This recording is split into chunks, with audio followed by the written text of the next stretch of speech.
today, after school, 3 o'clock in the parking lot. You try and run, I'm gonna track you down. You go to a teacher, it's only gonna get worse. Welcome to the Inland Sports Show. Your leader in sports in the Inland Empire. The Riverside. Now, here are your hosts, Pep Fernandez and Jeff Gorham. Well, welcome to 2018 here on the Inland Sports Show on Fox Sports IE 1350 AM. And I'm Pep Fernandez, that's Jeff Gorham. And Jeff, it's been an eventful first day of the new calendar year.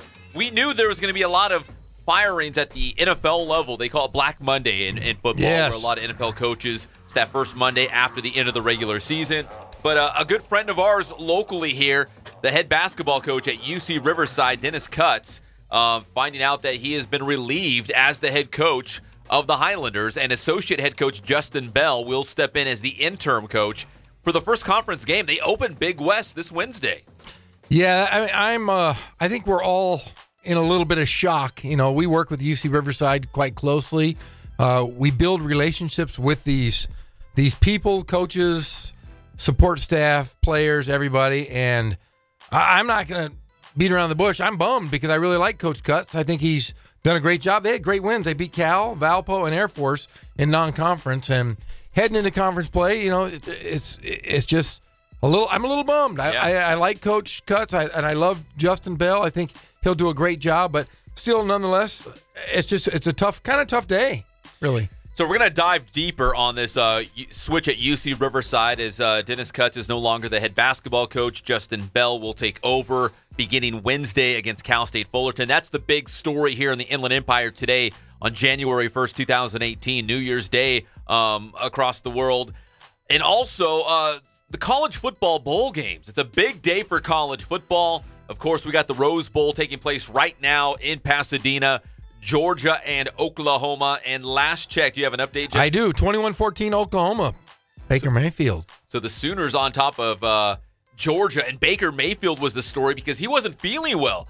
I think Jeff gave him whatever he had. Yeah, I gave him typhoid and death, and he was too sick to even go to Disneyland last week. Oh, man. So Baker Mayfield obviously feeling a lot better. We'll give you updates on the Rose Bowl, Georgia, and Oklahoma throughout the show. And then tonight at 5:30 is the Sugar Bowl. That's the other playoff game in the national football, the playoff picture for the college football playoffs. Alabama and Clemson, a rematch of the last two previous years' national championship games.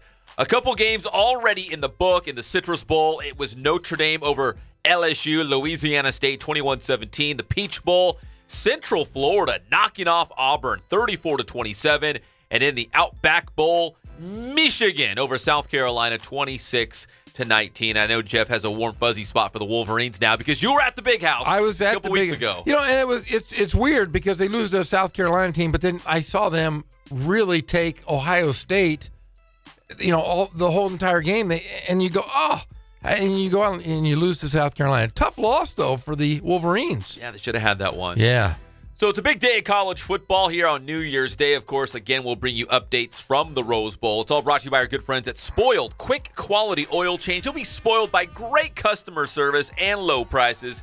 Make that your New Year's resolution to keep your car going strong out there. You don't want to break down on the 91 or the 10 or the 210 or the 15. They're all a mess. You know that. Ken Sporting Goods, more than 40 years in the Inland Empire. I got my Ken Sporting Goods shirt on right now, rocking the colors because they dominate for sporting gear needs and Letterman's jackets. Boost Performance Training in Corona. Maybe that's your other New Year's resolution. Go see Coach Ray Bass. Get trained up in your individual sport. Maybe, again, it's to make the varsity team, get that scholarship. Maybe you're trying to turn pro. Coach Ray Bass can help you out in a variety of different sports. BoostTrainingSystems.com. And Catalano Motors in Corona off Temescal Canyon Road. Big thanks to them. You can buy, trade, finance that new to you car, and maybe get that sweet ride for 2018. So if you're feeling good, a new outlook on life. I have a new outlook, minivan city, baby. Oh man, that's not a new outlook. Yes, it is. Going back to your old habits, driving the minivans out there. I love the minivan. It's the best thing ever. Best car I've ever owned. Well, we got a big show. Again, the headline today was Justin Bell being named the head basketball coach on an interim basis for the Highlanders, replacing Dennis Cutts. We're going to talk about this throughout the show today, tomorrow, as well as we get ready for the Big West Conference opener for the Highlanders as they take on Fullerton on the road at Fullerton on Wednesday. We did get a statement. I'm going to read just a little bit of it. This coming from UC Riverside. And let's see, from Tamika Smith-Jones, who is the UCR athletic director. She said, quote, "There is a need to elevate our men's basketball program to a more consistent level to more effectively compete with mid-major Division I programs. We need a coaching philosophy that will accelerate our program's overall success in the Big West Conference that emphasizes a culture for champions. This was a difficult decision, especially as we make plans to open conference play, but we do feel it is in the best interest of our student-athletes' overall experience and the basketball program's competitive progress." So that's straight from the university. That was the statement today. Actually, it just came out about, an hour ago, hour and a half ago? Yes, Jeff? it did. I will say this, and I, like I said, it's a tough one just because we're friends with these people. I think he's a great guy. He and his team never quit on him this year. I mean, they had 3 really good quality signature wins. He prepared his teams. He always had a solid game plan, and it was always team first mentality with him. And I wish him the best of luck. I had a chance to really kind of get to know him on these road trips. I was behind closed doors as they did coaching meetings, player meetings, walkthroughs, and I have very impressed with the way he had his teams mentally prepared for games. He gave them a great game plan. It's just an odd timing, and they got to move on, I guess, and go with Justin Bell, who's quite capable as well to lead this Highlander team. Cutts first came onto the scene at UC Riverside back in 2007. He was an assistant coach, and then July of 2013, he was the interim head coach, replacing Jim Woolridge at the time. So he's been at the helm since then. He has an overall record of 50-87 at UCR, and inside the Big West Conference, 23-41. They're 5-9 on the season. Again, they opened the season with a big win on the road at Cal. You were there, Jeff. They've shown glimpses that this team can put it together. They just haven't had a stretch where they've been able to do it consistently. Yeah, I mean, there's been times at Pepperdine they played the best 8 minutes of basketball I have seen from any Highlander team, and then they go at Valpo and hammer Valpo and hammer the Air Force Academy. Those are quality wins. They've had times where I think 4 out of the last 7 games they held their opponents to under 40% from the field. So defensively, they looked pretty darn good. They had a couple games, the last road trip, where first halves have really cost them. They dug themselves too deep of holes to really kind of they outplayed their opponents the second half, but they dug themselves just too big of a hole early. As we were getting ready to do this show, of course, we knew we were going to talk about what's going on in the NFL. We had the final Sunday. Yes. And later in the show, we'll talk about that too, who's in the NFL playoffs, who's on the outside looking in. But we knew it's called Black Monday for a reason, that there would be a lot of NFL head coaches looking for new jobs come Monday. So we were prepared for that. We were not prepared to have the news that Dennis Cutts would no longer be the head basketball coach at UC Riverside. And it's just different. When you talk about the Raiders firing Jack Del Rio, or the Rams, let's say, who else lost their coach? Bruce Arians stepped down for Arizona. A lot of these NFL coaches were fired. The Colts got rid of their coach, Coach Pagano. It's different because we don't know these guys on a personal level. When you're around the basketball team all the time, we see Coach Dennis Cutts all the time. And even at the high school football level, I know we speak kind of nonchalant about it, like, oh, I wonder which head coaching jobs are open at the high school level, but we see these guys shopping. We see these guys at restaurants. We see them, obviously, on the sidelines. They come into our studio to do the show. We know them. We're talking about some guy's livelihood. Yes. Not just a job. Not just Jack Del Rio, who makes millions of dollars, he'll find another job. We know these guys on a real personal level. It just feels different when you have to talk about it this way as opposed to just some random NFL coach, Chuck Pagano in Indianapolis, losing his job. Yeah, and I think the toughest thing is we see it in college football a lot of times. College football is a totally different animal. They'll fire a coach, 2/3 of the way through the season. The reason being they fire them that early is for recruiting purposes, because they sign guys after the season. So if you fire a guy at the end of the season, you might lose out on some of those recruits. In basketball, it's pretty unheard of to fire a coach midway through the season, getting ready to get into conference play. The timing's a little weird because there's players that have already committed to the Highlanders for the next year, and they've signed guys early. This is going to change and could really affect the program 2-3 years down the road by losing a head coach midway through the year. Yeah, we've had some broadcasting colleagues reach out to us, especially on social media, and say, wow, they're surprised too. Again, you mentioned the timing of it right before conference play. I mean, they're 5-9. Not the greatest record, but not the worst either. I mean, they were showing glimpses of when this team can play consistently together. They had some good pieces in place. And you look at the teams they've lost to. You look at the WAC programs: Grand Canyon, Utah Valley, and Seattle University. All three of those programs have beat Pac-12 schools. So they're not. It's not that they're playing. They're not playing patty cakes. They're playing good, strong, quality programs. You have a Seattle University, which I would put against anybody in the Pac-12. They're that good. They're not deep, but their top 7 are better than almost anybody I've seen all season. The toughest thing for me as a former coach, and I look at the Highlanders, I think right now they're kind of a middle of the pack Big West team. Will this impact them to make them better going into conference play? I'm not sure, and that's the big question I would have is it going to be a spark enough for them to elevate themselves to win a Big West tournament, a Big West League championship? And I don't know if that's possible with the personnel they have. And I think, like I said, Coach Cutts did the best with the best that he had. I've never been a head coach, haven't been a general manager, but my personal philosophy is, as a fan and as a broadcaster, you don't take someone out of the position unless you have an idea who you want to be in that spot. For example, I go back to the Raiders. I've been, I love the NFL. I follow it pretty closely. Jack Del Rio's not a bad coach. No. And he had a pretty good run with the Raiders. And they already have a replacement before they even fire him. That's the thing. It's like I just feel like you don't get rid of your guy unless you have an idea of who else is out there that would be better for that fit. And like for the Raiders, if John Gruden's their guy and they know they can get John Gruden, then you part ways with Jack Del Rio. Even though you look at his body of work with the Raiders, they were pretty darn good. They weren't that bad. Yeah, they had injuries and basketball-wise, and you look at this it's like you said, the timing situation. They're going to go out on a national search now to find a replacement.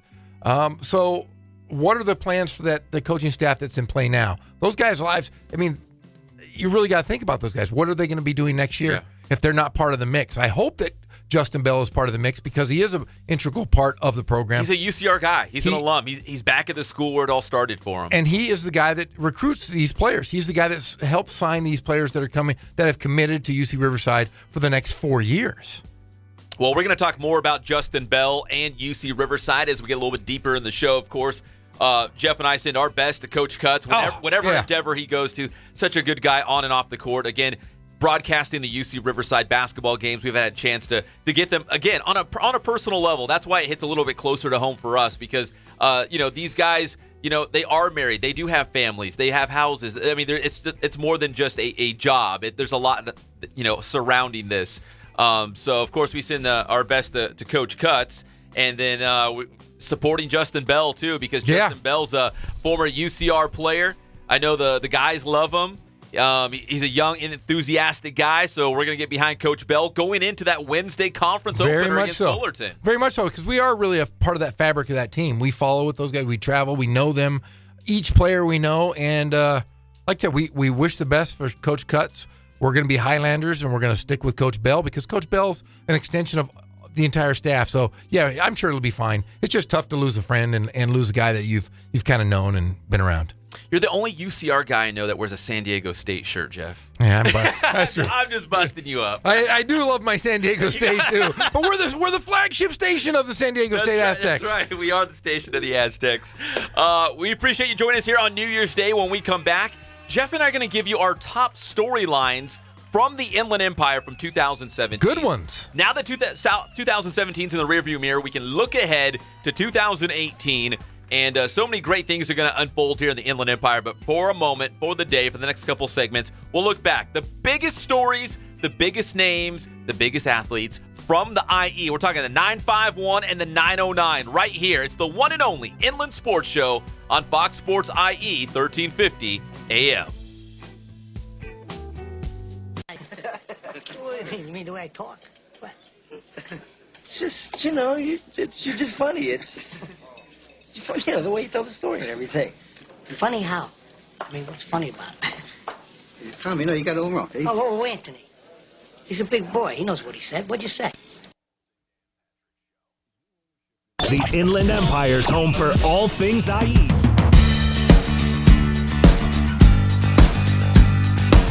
We're small, family-owned, strive for quality pre-owned vehicles. We're not a volume dealer, and we take every deal as personal to us.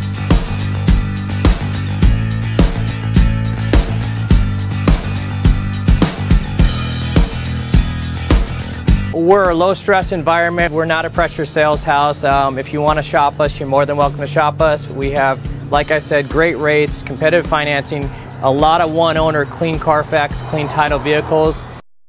We have Carfax everywhere. That's most important to us, to educate our customers before they make a purchase.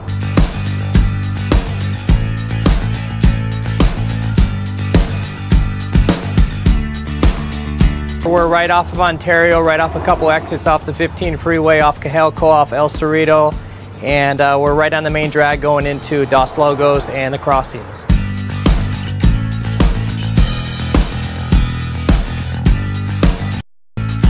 We have great financing, we have great lenders that we're using. We do buy, sell, trade, cash for your car. Whatever we need to do to help accommodate the customer, that's what we're here for.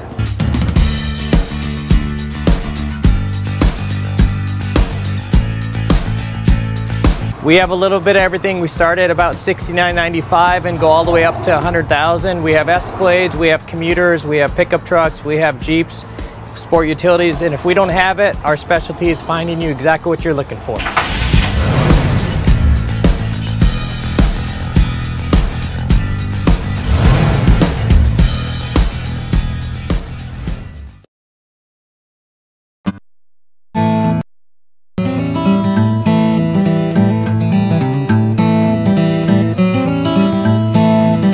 Focus on the customer here.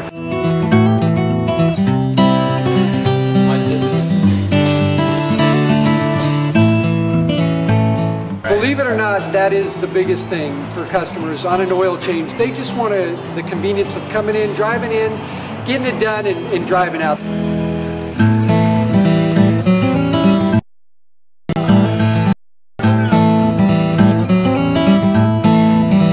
Just greet them, get them going, and they're done in about 10 minutes or so.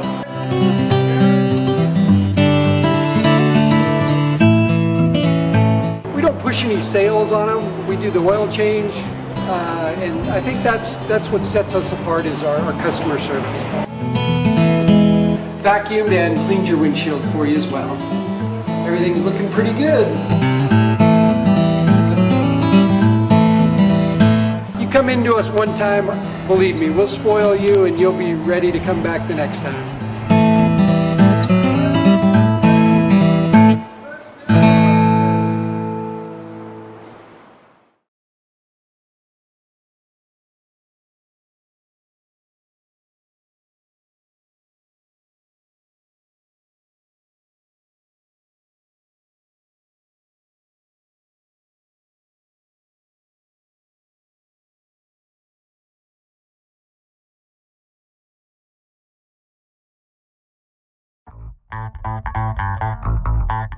How you guys doing? Ray Bass here again at Corona High with the Corona High football program with the one and only Pep Fernandez. Today's boost training tip, it's all about top end speed, getting our knees up. We're talking about the A-run. Come see what it's all about. Okay, so we're working on right now, you can call it top end speed, absolute speed, max speed. Really all that means is that we're opening up our stride, getting our knees up. And one of the things we like to emphasize here is that cyclical action with the legs. So with the A-run, all we're doing is pulling our heel to our butt, stepping over and around the opposite knee, and it's all about turnover. We want to get as many reps as we can. So Jake's going to go ahead, he's going to jog to the hash, and then he's going to hit a nice and quick A-run all the way to the opposite hash. Here we go, ready? And go. Jog, jog, jog, hit. Heels to the butt, toes up, over and around, over and around, over and around, over and around. Nice, very nice, very nice. So you want to get as many reps as you can here. You always want to have your ankle locked, toes pointing to the top of your shoe. A great drill to emphasize is getting your knees up, getting that cyclical action, the A-run. If you're not doing it, you better be doing it. And we do it right here at Boost.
There are thousands of teens in foster care who don't need perfection. They need you. For more information on how you can adopt, visit adoptuskids.org. A public service announcement from the U.S. Department of Health and Human Services, Adopt U.S. Kids, and the Ad Council. When I close my eyes, I see this thing. It's like this big sign. And the name is in like bright blue neon lights with like purple outline. And this name is just so bright and so sharp that the sign, it just blows up because the name is just so powerful. We're back to the Inland Sports Show. Here are your hosts, Pep Fernandez and Jeff Gorham. What is up? Welcome back to the Inland Sports Show on Fox Sports IE 1350 AM. 2018 feels a lot like 2017 so far. We're happy to be here, and it feels good. It seems like just yesterday it was 2017. we're those guys. You know, there's always that one guy who's like, see you next year. Yeah. You know? Hey, I have a question. What'd you do last night, Pep? Nothing, man. You know me. Yeah, I didn't I'm like either. a hermit. I would be such a good hermit, dude. Like, I would be so good. Well, we celebrated twice. You did? Yeah, we had the Johnny, our soon-to-be 5-year-old, wanted to stay up and watch it, so we told him at midnight was 9 o'clock, so we turned on the CNN the East Coast feed. You're so smart. So we got the whole family, so we all hugged and kissed each other at midnight, or at 9 o'clock. And then you put him to bed? And then we put him in bed. And then my wife and our 11-year-old, Connor, we stayed up till midnight. Oh, look at you. Yeah. Big party. I yelled at a neighbor. I went out and threatened his life. Why? Yeah, because he shot a firework and it missed like a barrage right over our house, and almost it hit our house, and there was smoke everywhere. So I went out and threatened him of an inch of his life. The jerk who's the no, not the CIA FBI guy. or no, CIA guy, I wouldn't mess with him. The spy, no, I don't mess with him. But the guy behind, you love law enforcement, just not your neighbor. It was the guy that was kind of catty corner behind us, and I yelled at him and said I was going to kick his, I was going to fight him. You did? Yeah, I did. I went nuts. You rang in the new year, man, with a fight. I did. Yeah, I almost fought a guy. It was great. My wife thought it was pretty cool. Yeah, she gave me a nice hug afterwards and called me tough. But that was 2017. Nice dude. That was right before the new year. Now, you're a new Jeff. I'm a new man this year, right now. Yes, I'm more compassionate, kind Jeff. I try my best. Like I said, I want ethics and niceness in this new year. That's what I would like, and just not to be mean. If people are mean, I'm just not going to talk to you anymore. I won't talk to myself then, I guess. Yeah. Salty Jeff. Salty Jeff, hey, no. But I did wake up and start the new year by watching a little bit of the Rose Bowl parade. I did too. And you did? I got up at 6 o'clock this morning. Oh, that's early. That's not a lot of sleep for you. No. I saw the RCC Marching Tigers. I did too. And guess who else I saw? Well, Santiago! Yeah, the marching band. We were watching it this morning, and Connor goes, he said he saw the Santiago, and he goes, Santiago! I was like, oh my gosh, it's rampant in my house. Well, Lisa Gibbons said, and here comes the Santiago marching band from Corona, California. And my daughter said, she didn't say it right. Why did she say it like that? My daughters think it's everybody Santiago. They don't know it's Santiago.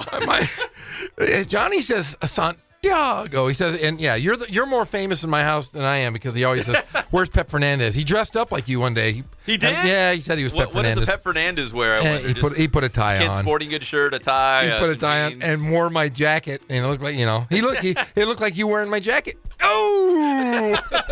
Hey, come on, 5'11" in these Nikes. Right yeah, 5'4". All right, so throughout the show, Jeff, we're going to sprinkle in our top stories from 2017, and we're going to throw out a couple of them right now in no particular order, just some things that really stood out to us from this last calendar year, because so many great things happened in the Inland Empire. A lot of great teams, athletes, storylines, coaches, records broken, so many big things, but these are just a couple of our favorites, things that we're going to remember. Maybe they weren't the biggest things to happen, but things that we're going to personally remember. Maybe it was stories that were shared right here on the Inland Sports Show inside our studio or whatnot, but here's are some of the things that really stood out to us.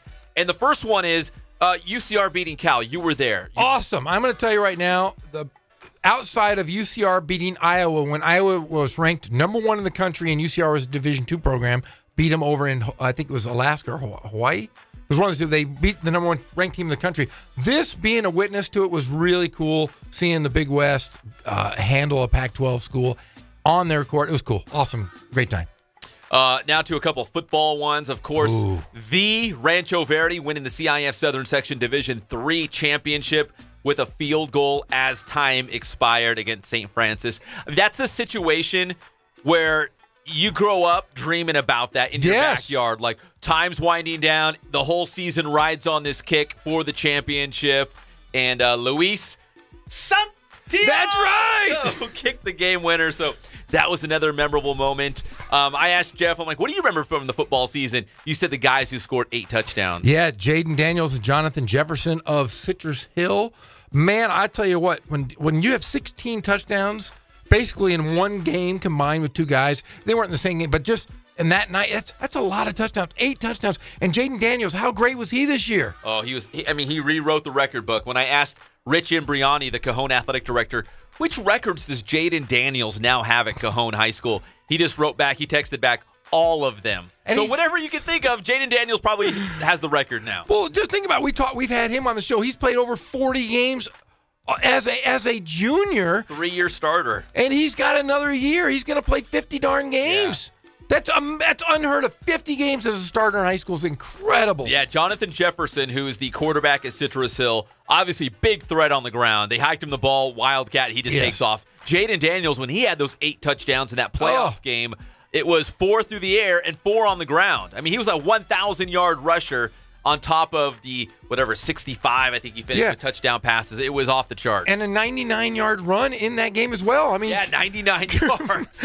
I mean, the San Juan Hills game, I think it was. Yes. I think it was the semis, I want to say. It was. And think about his breakaway speed. He can throw quarterfinals. Yeah, he can throw a country mile. And he's a great young man. He's not a jerk. He's an awesome young man. So, man, I can't wait to see where he ends up and what he's going to do with his life. 2 more stories from 2017 that we're certainly going to remember here on the Inland Sports Show was Marquise Spiker setting a new state record for touchdown catches. He's going to the University of Washington. He'll be a Husky.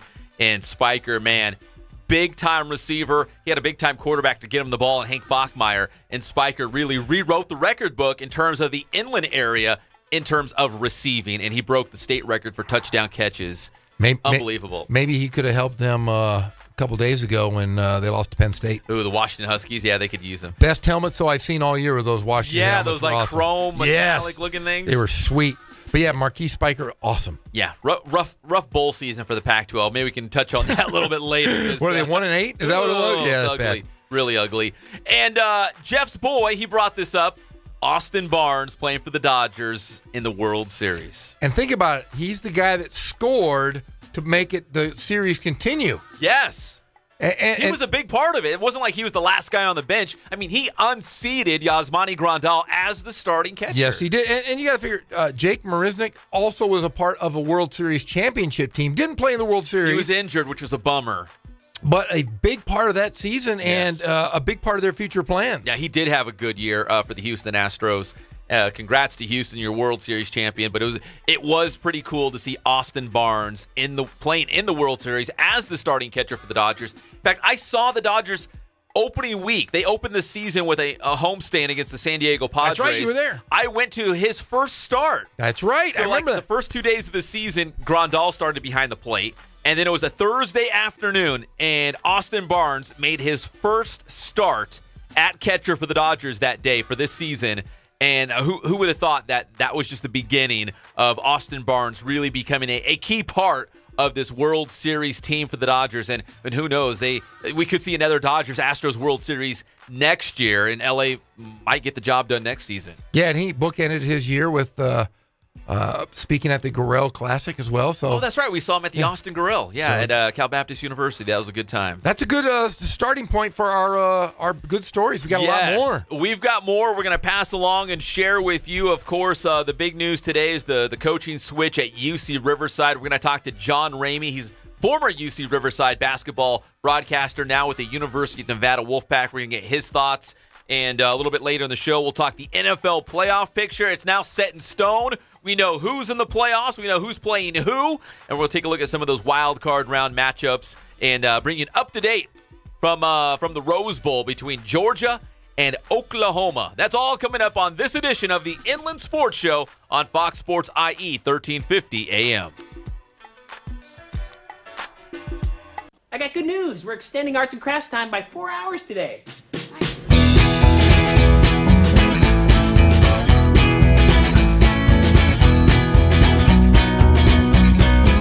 thank God, first of all. I thank the great people that I've got around me that help support me, the people that work for me. As I started, if it wasn't for the people around me, we probably wouldn't be here right now, but I've got a great staff.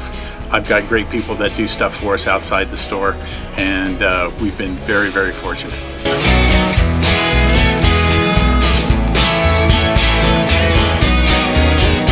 Our service is impeccable, and we just keep trying to get better every year. We can do online stuff for your teams, as well as, like I said, the screen printing, the embroidery. We also have 3 women that do extra sewing for us, like tackle tool on uniforms, or the bling or rhinestones for different shirts for the ladies. That's why we have certain racks just for certain schools, and the fun about that is that it turns into other schools that may come in here that aren't as close, that we can do stuff for them as well. We've had very, very good customers throughout the years, and it's just been a blast.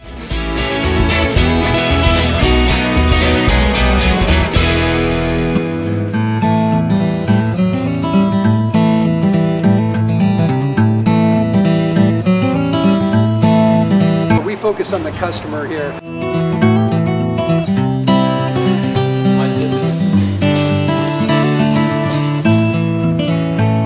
Believe it or not, that is the biggest thing for customers on an oil change. They just want the convenience of coming in, driving in, getting it done, and driving out.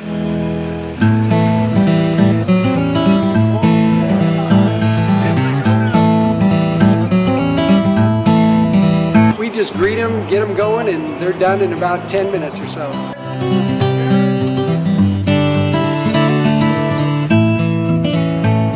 Push any sales on them. We do the oil change, and I think that's what sets us apart is our customer service. Vacuumed and cleaned your windshield for you as well. Everything's looking pretty good. You come into us one time, believe me, we'll spoil you and you'll be ready to come back the next time.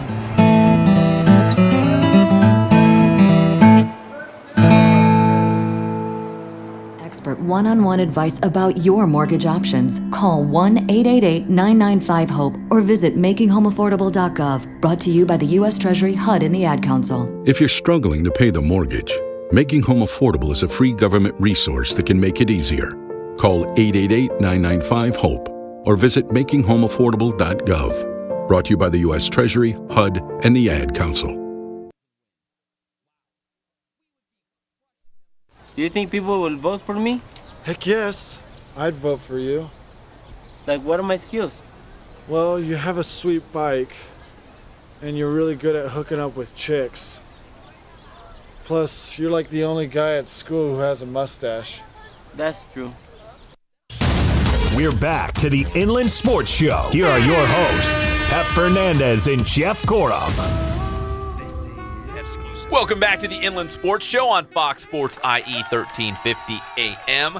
Speaking of being the only guy at school with a mustache, I haven't shaved in a while. Kind of got the Jackson Wood beard going on. Yeah, but you don't look like Abe Lincoln because you're not very tall. Hey, hold on. You look like one of the good fellas. Hey, one of the good fellas. Yeah, you guys should be working on like a pizzeria or killing people. Throwing dough.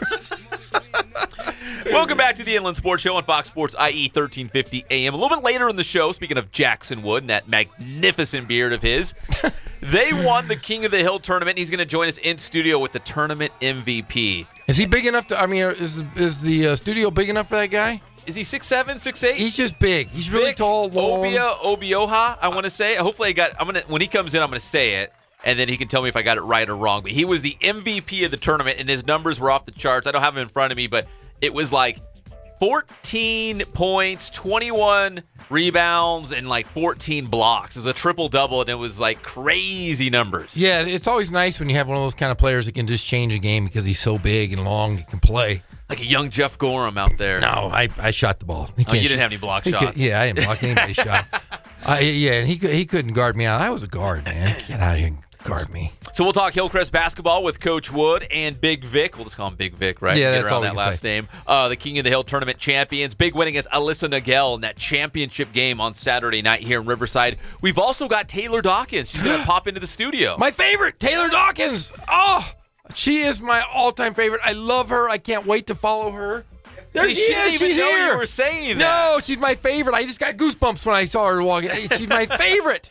So, yes, we get to have Taylor Dockins in studio with us. Yeah, so Taylor's here. We're going to talk Hillcrest basketball, and then John Ramey, the Nevada Wolfpack broadcaster, going to check in, who used to call the games with you for UC Riverside not too long ago, just last season. Last season, now he's in first place in the Mountain West Conference. He was with UCR, what, like 8 seasons? I want to say he was either 8 or 11. 8 seasons? I mean, he was there for a while. Like, he was around Coach Dennis Cutts for a long, long time. Yeah, very, very close to Dennis Cutts, very close to Coach Woolridge. Yeah, I heard some great stories that we can't say on the air about those guys and their times as coach. And, you know, as a broadcaster, we kind of get to hang out behind the scenes with these guys. And I heard some funny ones this past weekend. So, yeah, I'm really excited to hear from our buddy, John Ramey. No, I'm not trying to age John Ramey, but is there a possibility that he was calling the games when Justin Bell was playing for the Highlanders? We're talking about 10 years ago. It's going to be really close. It could be really close. Yeah, it could be really close. He might have. I know he's called some great players over up. In fact, when the hotline blings, you got to go right to it. There it is. On the Spoiled Quick Quality Oil Change Celebrity Hotline, the voice of Nevada Wolfpack basketball and a dear friend of the show, the great John Ramey. And, hey, John, Jeff and I were just talking. Because, again, I'm not trying to date you or age you, but did you call UCR games when Justin Bell was a player? You know, I need to look that up. My first year at Riverside was 2006, 2007, but that year and the following year, I was calling women's games. Oh, you know what? I think you might have been around there at the same time then. So, but I did fill in. Idaho played at Riverside my second year in 07-08, which was Jim Wooldridge and Dennis Cutts' first year. And I filled in as the Idaho voice against the Wooldridge-Cutts-led Riverside team, and I think Bell might have been on that team. The voice of the Vandals, John Ramey. Yeah, because it says it was my big break. Yeah, it was my big break. Justin Bell, who's the interim head coach now at UC Riverside, his best year as a senior came in the 2006-2007 season. So you were around UCR, but you were calling the women's games. It sounds like. Yeah. And I'm happy for Justin. I think he's a very accomplished basketball mind. He was mentored by a guy named Frank Alaco, who had a lot of success as a high school coach in California, Northern California, and is now an associate athletics director at the University of San Francisco. Frank Alaco. Oh, so we were getting into top secret territory, and we lost John Ramey. The FBI just cut it straight off. They're like, we can't talk about that live on the air. So John Ramey was at UC Riverside, just not calling the men's basketball games, although we just learned that he called the game against UCR as the voice of the Idaho Vandals. He's probably still talking. I'm guessing right now he's talking and going, hey, wait, there's no one answering me. At some point, he's going to look down at his phone and be like, where are those guys? Because he could be on the road with the Nevada Wolfpack right now. I'm not sure if they've got a home game coming up or if they're on the road. Do you have their schedule pulled up? I do. They are playing Wednesday at home versus Wyoming, and then Saturday they have Air Force. Well, he's probably inside some his warm confines. Yes, he is. In Reno. Hey, John, are you back on the line? Sorry about that. Cellular technology. I thought we were talking about some top secret information and the CIA or the FBI swooped in and cut off the phone call or something. Yeah, or maybe I didn't pay my bill. Oh, there's that too. But Jeff was saying Nevada's in first place right now in the Mountain West Conference. Good start for the Wolfpack in conference play. Yeah, 2-0 for the first time under Eric Musselman, which is an incredible thing to think of, right? It's just 2 wins to start a conference season, but it's hard to win games in conference, home, road, otherwise, and 2-0 going for 3-0 against Wyoming on Wednesday night. Now, did Musselman coach the Reno Bighorns of the D-League? Yes, he did. Okay, because I remember the last time I saw him, I saw him coaching a D-League game, and he had Jeremy Lin on his Reno Bighorns D-League team. That's kind of a couple of years ago, but I remember him being very, how do you put it, fiery and competitive on the bench. Those would be appropriate adjectives for Eric Musselman. He is, like many people who are great in what they do, he is a true zealot. He feels a zeal, a religious fervor for basketball. And, look, there's a spectrum of basketball coach temperament, right? You have Bob Knight at one end and maybe Phil Jackson at the other, right? And different coaches do it different ways. And, Muss is intense. But the thing about Muss is he doesn't waste his players' time. They don't practice the maximum hours of the NCAA rules. He is efficient. He is really, because he came up in the pro game, he's big on making the practices count and not keeping the guys practicing too long. So it's this maximum wringing of effort, but it is an efficient, intense experience with Muss.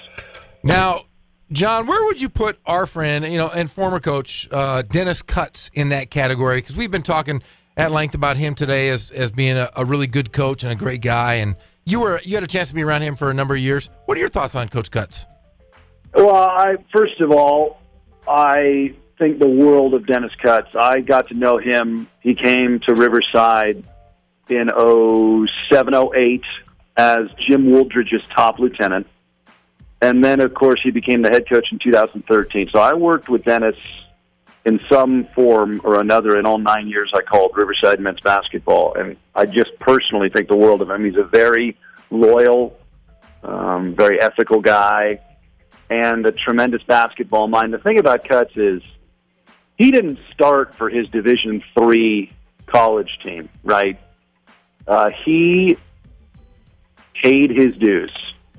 He was a video guy for a community college in Arizona and worked his way up to NAU, where he was on a staff that was headed by Ben Howland. And Dennis has a tremendous reputation in the coaching ranks as somebody who is very bright and very hardworking, very diligent, does things the right way. And so I felt very privileged to cover his teams. I think the world of him as a professional. I think the world of him as a person. So it is sad for me on a subjective level that his tenure at UC Riverside is over, because it's the end of an era. I mean, Riverside athletics has had turnover, and not just on the coaching side, on the administrative side. There's been it has not been a place flush with continuity, and I was there from 2006 through the end of last basketball season, so I saw a good amount of turnover. But because Cutts was there for so long, it provided stability, cultural consistency, and I think he did a tremendous job. We're talking with John Ramey, the voice of the Nevada Wolfpack and former UC Riverside broadcaster. And while we've got you on the line, John, we are also the home of San Diego State men's basketball here on Fox Sports, IE 1350 AM. And they opened conference play with a loss on the road at Wyoming. And Wyoming that's a unique environment. That's a tough place to play. They might not have a very deep or rich basketball tradition, but it's never an easy place to win. How would you describe playing on the road at Wyoming, as I know Nevada will be up there in a short time? Yeah, I think we are there. Gosh, I don't have the schedule in front of me, but we're going there. Well, first of all, it's the highest elevation in the conference, so it's tough. And the other thing is, conference games are just hard to win on the road at all. That Nevada was able to win 15 points by 15 points at Fresno State was tremendous. And then, Wyoming's coming in on Wednesday. Pep, you caught me. I actually just was at practice today asking Muss about this team, but I haven't done my Wyoming homework yet. So you got me. I got him. I really got him. But here's the thing. I know this. Wyoming beat San Diego State, and my partner on the broadcast for Nevada, Len Stevens, former Washington State head coach, former assistant at UC Irvine, said that's a great win for Wyoming and a bad win for the conference, right? Because they need San Diego State to be among the top teams, just for brand recognition, right? Yeah, absolutely, because I had heard from somewhere else that they were making a case that San Diego State and Gonzaga, when you look at the last, I don't know, 5, maybe 10 years, going back to the Kawhi Leonard days, that Gonzaga and San Diego State might be the 2 best college basketball programs on the West Coast. And we saw that head-to-head matchup just, what was it, last week or 2 weeks ago? 2 weeks ago? Yeah, down in San Diego. Yeah. And then they lose on the road at Wyoming. It's like, oh, my gosh, well, what Aztecs basketball team are we looking at? I mean, so I do definitely recall within the last 5 years San Diego State having beaten every team in the state of California they faced. Yeah. Right, which is a lot of college basketball teams. No question, they have been among the very best in the West. Right. I mean, even UCLA, a traditional power, had a losing season a couple of years ago in between the 3 Sweet 16 runs. Gonzaga, obviously, is. I would say it's Gonzaga, then San Diego State in the last 10, 15 years. But, yeah, clearly San Diego State among the very best in the West. Yeah, you look at Steve Fisher when he was at the helm of San Diego State in his 17 years.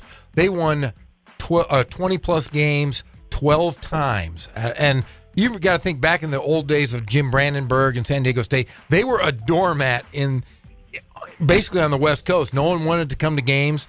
They've really built themselves a great power, and it's really helped the Mountain West. The Mountain West right now is, really a great conference, and you are right in the thick of things here in the lead, 2 games in so far. But, man, what a great team you guys have up there. Well, the coolest thing about the Mountain West for me is every team, like the Lobos were in on Saturday. Now, New Mexico, 6-8, now 6-9, and they haven't really been good since Alford was there, but there's a tremendous tradition in that program. And then you think about where they play their home games, the Pit, that's the side of the Jim Valvano game, right, running around looking for somebody to hug. So you look at that, you look at San Diego State, UNLV. The Mountain West is an exciting basketball conference simply because of what has gone on before now, right? It's just got this history, this gravity. And then you get 9,530 fired-up Wolfpack fans on a holiday weekend, 2:00 start, and it was like calling the NBA Finals. The atmosphere at Lawler Event Center for that game, which was just a 3-point win for Nevada, was stupendous. It was really awesome.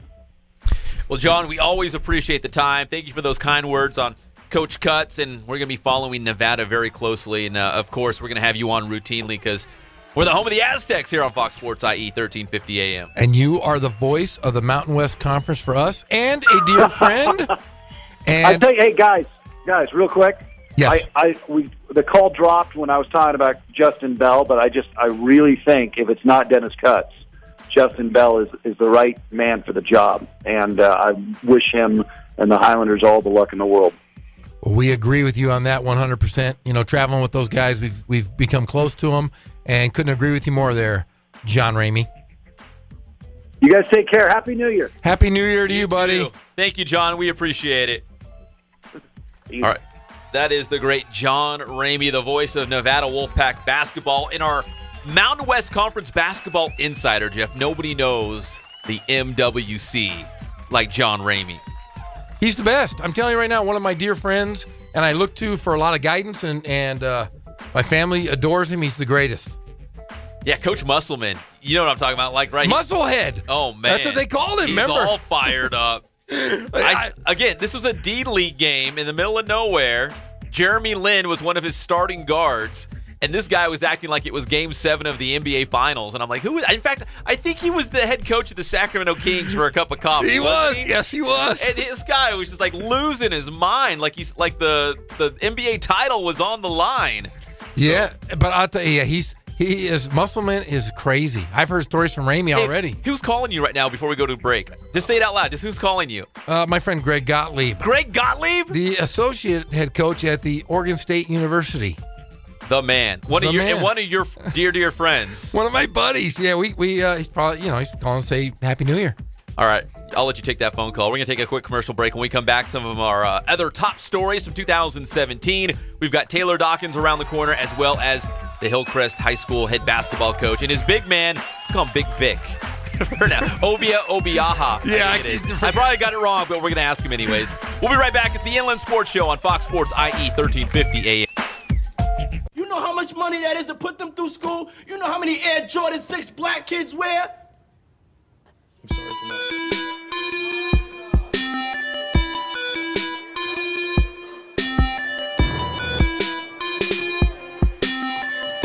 I played once upon a time at Centennial High School. I was actually on the first ever CIF championship team back in 2000, and then my senior year we won it again.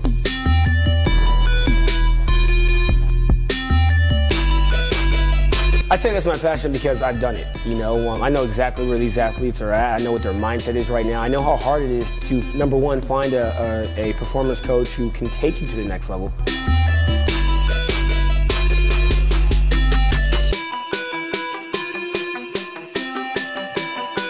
What sets us apart has to be, you know, how we work with our athletes and what we know.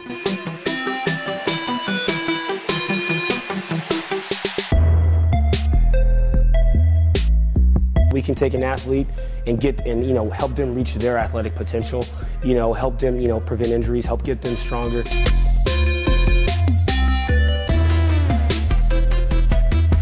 I know every single athlete who steps into this gym. I know exactly where they're at, and I'm going to progress them every week. If you're not getting results, then, you know, really what's it about? We're going to deliver something that's measurable, you know, in terms of speed, power, you know, strength, agility.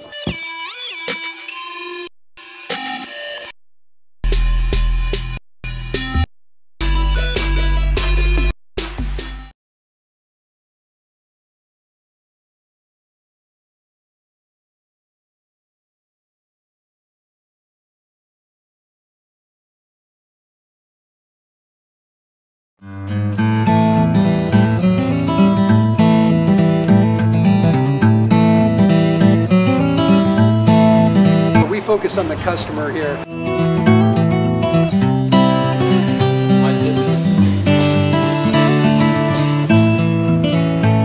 Believe it or not, that is the biggest thing for customers on an oil change. They just want the convenience of coming in, driving in, getting it done, and driving out.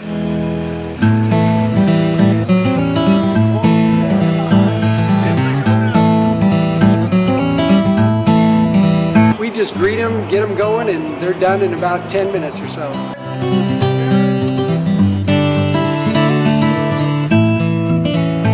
We don't push any sales on them. We do the oil change, and I think that's what sets us apart is our customer service. Vacuumed and cleaned your windshield for you as well. Everything's looking pretty good. You come into us one time, believe me, we'll spoil you and you'll be ready to come back the next time.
We're back to the Inland Sports Show. Here are your hosts, Pep Fernandez and Jeff Corum. And we are back. It's the one and only Inland Sports Show on Fox Sports IE, 1350 AM. Welcome to 2018, our first show. We're keeping an eye on the Rose Bowl and the college football bowl games today. In a little bit, we'll have Hillcrest basketball on the show. Also, Ghazal Hassan, the voice of Cal State Northridge basketball. I think he's going to join us, 5:30? Does that sound about right? 5:30. He's going to give us a call. Jam-packed show, and right after this commercial break, we're going to have Taylor Dockins. My favorite! In studio live with us as well. But right now, we're reflecting back on the top stories from 2017. It's all brought to you by our good friends at Spoiled. Quick quality oil change, Ken's Sporting Goods, Boost Performance Training, and Catalano Motors in Corona. So we touched on some of our favorite things from 2017. Here's a couple more that really highlighted our inland sports show, at least as we look back on the year that was. Indian Springs boys soccer. Now, Jeff, I'm the soccer guy around You are here. a kickball fan. I love me some kickball. And Indian Springs had this great team. They went all the way to the CIF Southern Section Division V title game, and they lost to Citrus Hill in a shootout. Painful. I mean, this is a relatively young school out of San Bernardino that doesn't have a lot of tradition yet, but they went all the way to the CIF Southern Section Championship game, and they lost. Now they get to the state playoffs, which is a Southern California regional, and they beat some wacky schools. I remember they went on the road to a school called Holtville. Holtville? You know where Holtville Where is? the heck is Holtville? I know where Whoville is. Whoville. Orton Here's a Who. No, it wasn't there. Yeah, well, okay, so they didn't beat the Who's. Okay. I had to look it up. Holtville, I believe, is down by like Calexico. Where the heck is that? Like way down by the border. Like it's going. I think it's like towards Mexicali.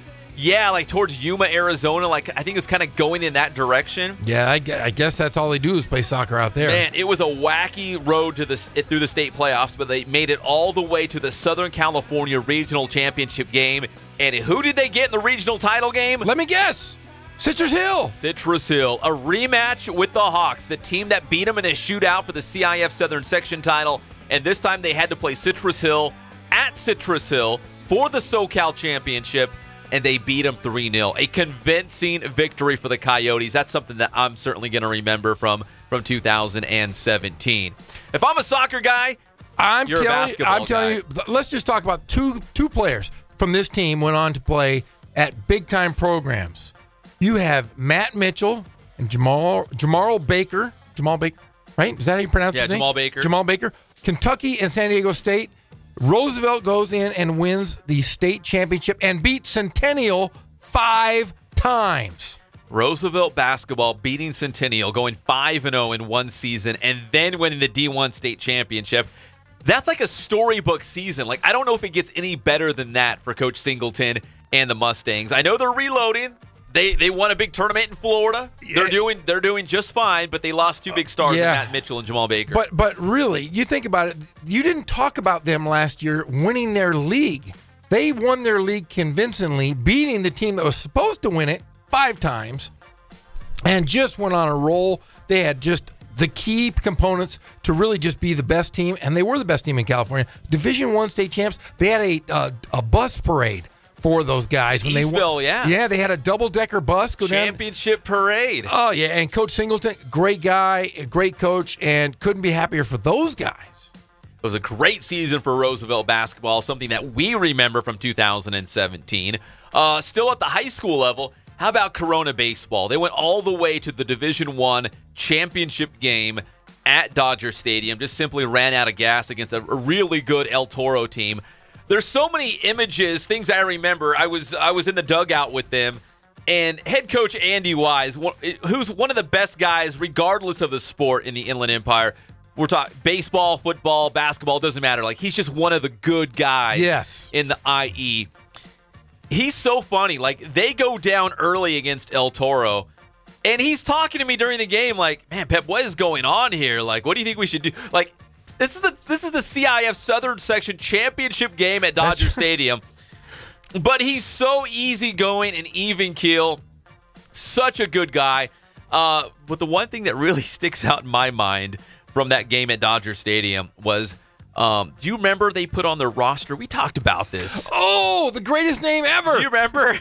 Rumple Snakeskin III was on their roster. He was, and you got a picture of it, did you not? He did. Gosh, I'm going to have to pull that up and retweet that out there on our Inland Sports Twitter at @inland_sports. But throughout the season, Rumple Snakeskin III was on their roster on Max Preps, and he was a little undersized. I think they had him listed at like 5'4". He was a freshman, but made the varsity team. I do remember that. That's pretty darn funny. And then when we got to the championship game, and Rumpel Snakeskin III got a little bit of run on social media, when people were taking notice of it, it took on a life of its own. Like Coach was like breaking down his game, like he's a real gamer. He's good on the base pass. He's undersized, but he can really hit to the opposite field. Like he was talking, like he's totally breaking down Rumpel Snakeskin III. That's what I remember about that championship game at Dodger Stadium. Well, I will say this: when I was a coach at the many places I've been, if I was bored, I would call the press enterprise and give them scores. I would give them my players, and we were playing a team from out of the area. I would call like Kent, Parker. I gave them all superhero names for the other team, and the press enterprise never could figure it out. Are you serious? Oh yeah, I had every superhero Stark. And they were all scoring like Tony 25. Stark. Yes. Yeah, no one, and the people were like, really? Okay, Peter Parker. Okay. You're like, 23 tonight. It was Bilbo Baggins. He went for 23. Clark Kent Kent added 10 assists. They never figured it out. I was like, come on, man. Come on, Press Enterprise. Yeah, there you go. There's the old Press Enterprise for you. So, yes, I got a good laugh when I looked up at the scoreboard at Dodger Stadium. And it said, I'll have to find it, but it said something to the effect of, get well soon, Rumpel Snakeskin III. So he was injured, could not play in the championship game. I remember that. It was great. It was a shame. One other big high school story for us, Aquinas. Football. Going undefeated for the first time ever through the regular season since the school opened its doors in the late 1950s, had never had an undefeated record. Perfect through the regular season. Their third CIF Southern Section championship in school history. And Brandon Rankins, who we gave sainthood on this show. Yes, Jeff. I was just going to say, don't you besmirch his name. He is Saint Brandon Rankins. He's been elevated to Saints because he did 3 miracles. 3 miracles, yeah. Yeah, 3. So, yeah, he's definitely a saint. We're sending his cleats straight to the Vatican. They are. He's that good. In the reliquary underneath the... He is the king in San Bernardino County and number 2 all-time in the Inland Empire in terms of rushing yards, only behind the great Toby Gerhardt. So Saint Brandon Rankins, something that we're going to remember from 2017. And 2 stories out of Cal Baptist that were huge news. How about the volleyball team starting 29-0?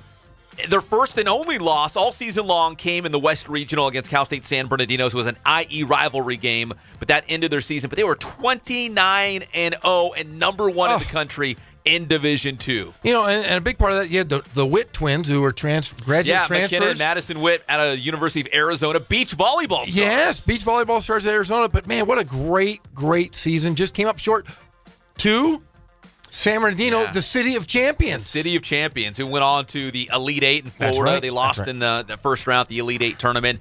But still had a great run. So congrats to Cal State San Bernardino. But CBU going 29-0. Unbelievable. I mean, they weren't even dropping sets. Yeah. Like they went that deep into the season and they were just sweeping everybody. And let's talk about this because I know we're talking about their cross country team was ranked the first time. That's true. They were the first program in the school's history to be ranked number 1 in the nation. And they go on and Cal Baptist volleyball as well. So pretty impressive. And their baseball team looks like they might be headed that way as well. I think so. Kerry Adcock, we've had him on the show recently. He likes this year's group that's coming in, so they're going to be good as well. Well, the baseball team, not this past season, but the season before, they hosted the West Regional. That is right. So I think that was the first postseason tournament in the Division II era to be hosted at CBU. And again, this is their final year as a Pac West member. Division II before they make that transition to Division I, which leads into our next story, our final story of things that we remember from 2017. Yeah, Cal Baptist is going to the WAC, and they've got that brand new arena on campus. Wow. The nicest arena this side of the Mississippi, as I like to say. No, it's just really incredible. It's one of those gems that if you don't know it's there, you walk into it and you go, it's the coolest thing ever. Nicer than Citizens Bank Arena, which we really like. And it's really going to be a good focal point as they go into the WAC conference. Yeah, beautiful arena. Now they're going to the WAC. And, again, they're starting this transition from Division II to Division I. It takes several years, so they'll start making that transition, adding some Division I schools on their schedule before they become a full member of the Western Athletic Conference. So those are some of our favorite stories from 2017, but maybe our favorite of all. Yes. She's out in the hallway. I can't wait to have her in here. We can talk to her about what's going on in her life. The Gatorade Player of the Year. Gatorade Player of the World. Taylor Dockins out of Norco High School and Cal State Fullerton. She's coming up here on the Inland Sports Show on Fox Sports IE 1350 AM.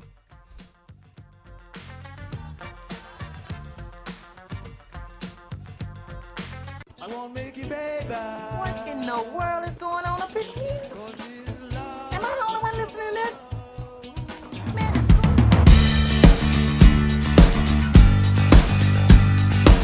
We're small, family-owned, strive for quality pre-owned vehicles. We're not a volume dealer, and we take every deal as personal to us.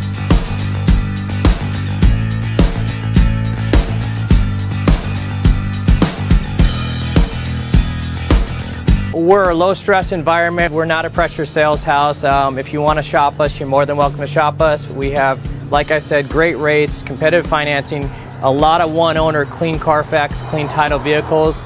As you see, we have Carfax everywhere. That's most important to us, to educate our customers before they make a purchase.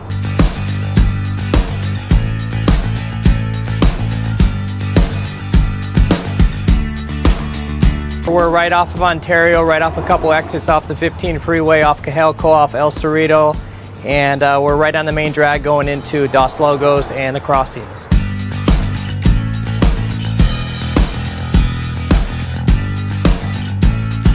We have great financing, we have great lenders that we're using. We do buy, sell, trade, cash for your car. Whatever we need to do to help accommodate the customer, that's what we're here for.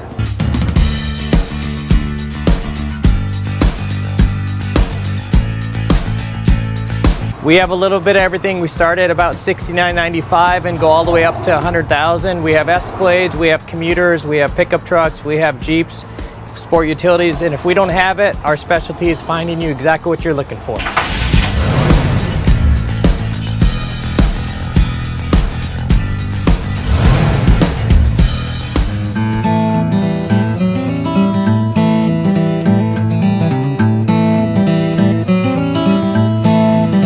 Focus on the customer here.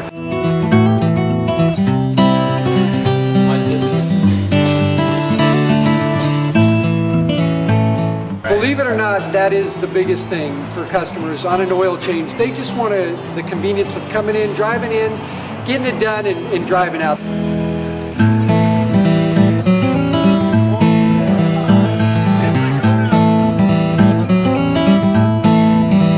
Just greet them, get them going, and they're done in about 10 minutes or so.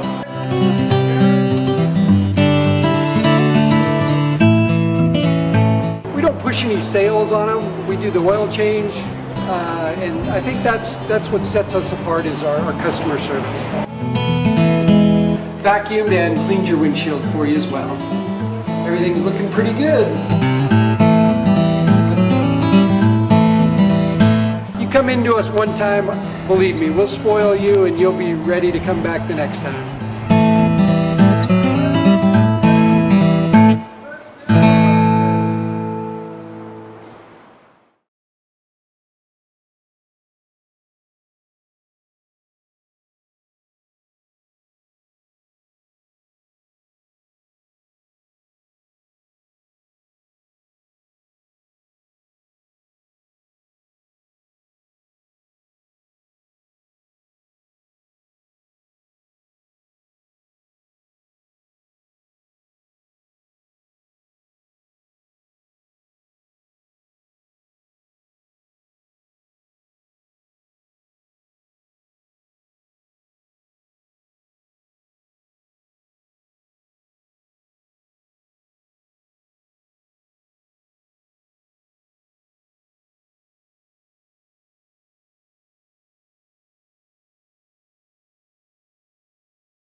Thank God, first of all. I thank the great people that I've got around me that help support me, the people that work for me. As I started, if it wasn't for the people around me, we probably wouldn't be here right now, but I've got a great staff. I've got great people that do stuff for us outside the store, and we've been very, very fortunate.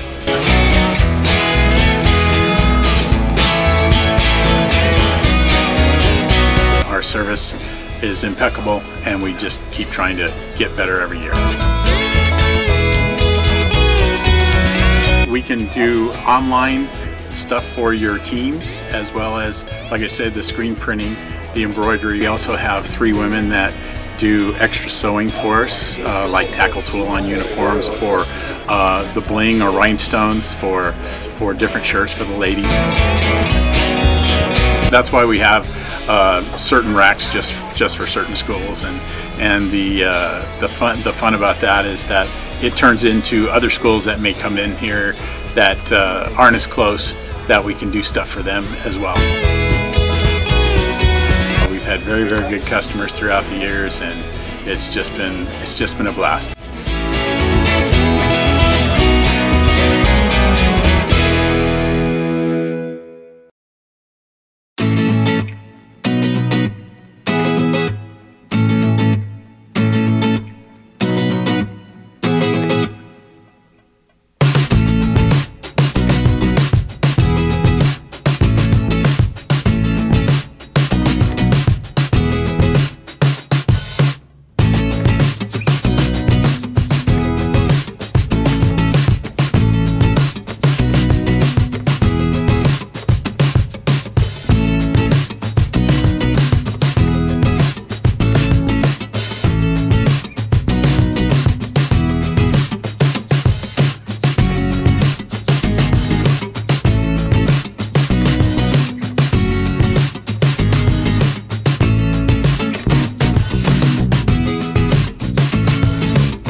We're back to the Inland Sports Show. Here are your hosts, Pep Fernandez and Jeff Gorham. Welcome back to the Inland Sports Show on Fox Sports IE 1350 AM. Going strong into our second hour. Why is it that every single day I get referenced as the thumb? It always comes back to being the thumb. Yeah, well, you kind of self-appointed yourself as the thumb. I guess your wife said it first. Yeah, now she did. Stuck. Come up in our next segment, we got Hillcrest basketball. I've been working on Vic's name. You can't say I've his got name. the roster right here. So it's Vic Ohia Obioha. Obioha. Yeah, okay, you sure it is. We'll see. We'll hear from him, but I'm scared if we say it wrong, he's going to beat us up. Yeah, he's a big dude. He's larger than life. Yeah, they've got a really good team. We're excited to talk Hillcrest basketball after the segment. But right now, we're talking about our big stories from 2017. Obviously, the Gatorade Player of the Year at the national level. Nothing bigger than that. No. Taylor Dockins out of Norco High School, now at Cal State Fullerton. Taylor, welcome into the studio. It's good to see you again. Thank you. Thank you for having me. So when you're a big-time softball player, how do you spend New Year's Eve? Well, today we just hung out as a family, my parents and I. Tonight we're going to dinner and then probably walk around the Mission Inn. That sounds like a good chill day, relaxing. It just two good years in a row. Last year, I think you were. Where were you last year on New Year's? We were in New York in Times Square. Yep, watching the ball drop. A little different, not as thick or as many people, but a little different. Yeah, I know. We watched it on TV last night. And it's like, oh my god, I can't believe that last year we were there watching it. But you were like on Fox News and everything, weren't yep, you? Like there was. We were. Yeah. Yep. Oh my gosh! And thank God we were not there this year because it was freezing. It was like 10 degrees out there. Yeah, that's no fun. Yeah, no. I saw some of it. You just see like smoke coming from everyone's breath. Like it's just freezing. Like the big like furry parkas. And... Hey, did you know that there's no bathrooms in Times Square? You can't go to the bathroom and you can't drink anything. Yes, it's no joke. People were wearing diapers last night. What? Yeah. Is that true? Yes, we were watching it last night, and they're like, "What are you doing?" "Hey, I'm wearing a diaper." I'm like, "Whoa! What do you mean you're wearing a diaper?" And then they said that you can't whiz anywhere in the Times Square. I was a little like, "Oh man, that's horrible." So do we even beg the question over here for Taylor? Like, how did you prepare? She for was New a Year's bigwig, Eve? though. Probably, I'm sure. She was on private bathroom. And all that. We actually did. We had our own RV and everything. The Fox News set it up for us. We had our own RV. We got to get our own food, own bathroom, everything. So yeah, I would not go and be like, "Hey, you guys are stuck in this area with nowhere to go." That sounds like an awful time. Oh, sounds like that. Remember that thing, "Stuck in a Crowd" by I.P. Freely? Wait, what? You never heard that one? No. Hey, it was like you used to say, like "Sitting Under the Bleachers" by Seymour Butts. Remember all those? Come on, man, you don't remember those funny stuff? Am I the only guy that grew up in the 80s? Jeff will be here all week. Yeah, thank you. Going on tour. Rim shot. You can pick up his stand-up comedy special. 3 thumbs up. Hey, 3 thumbs up right here. All right, thanks, Greg.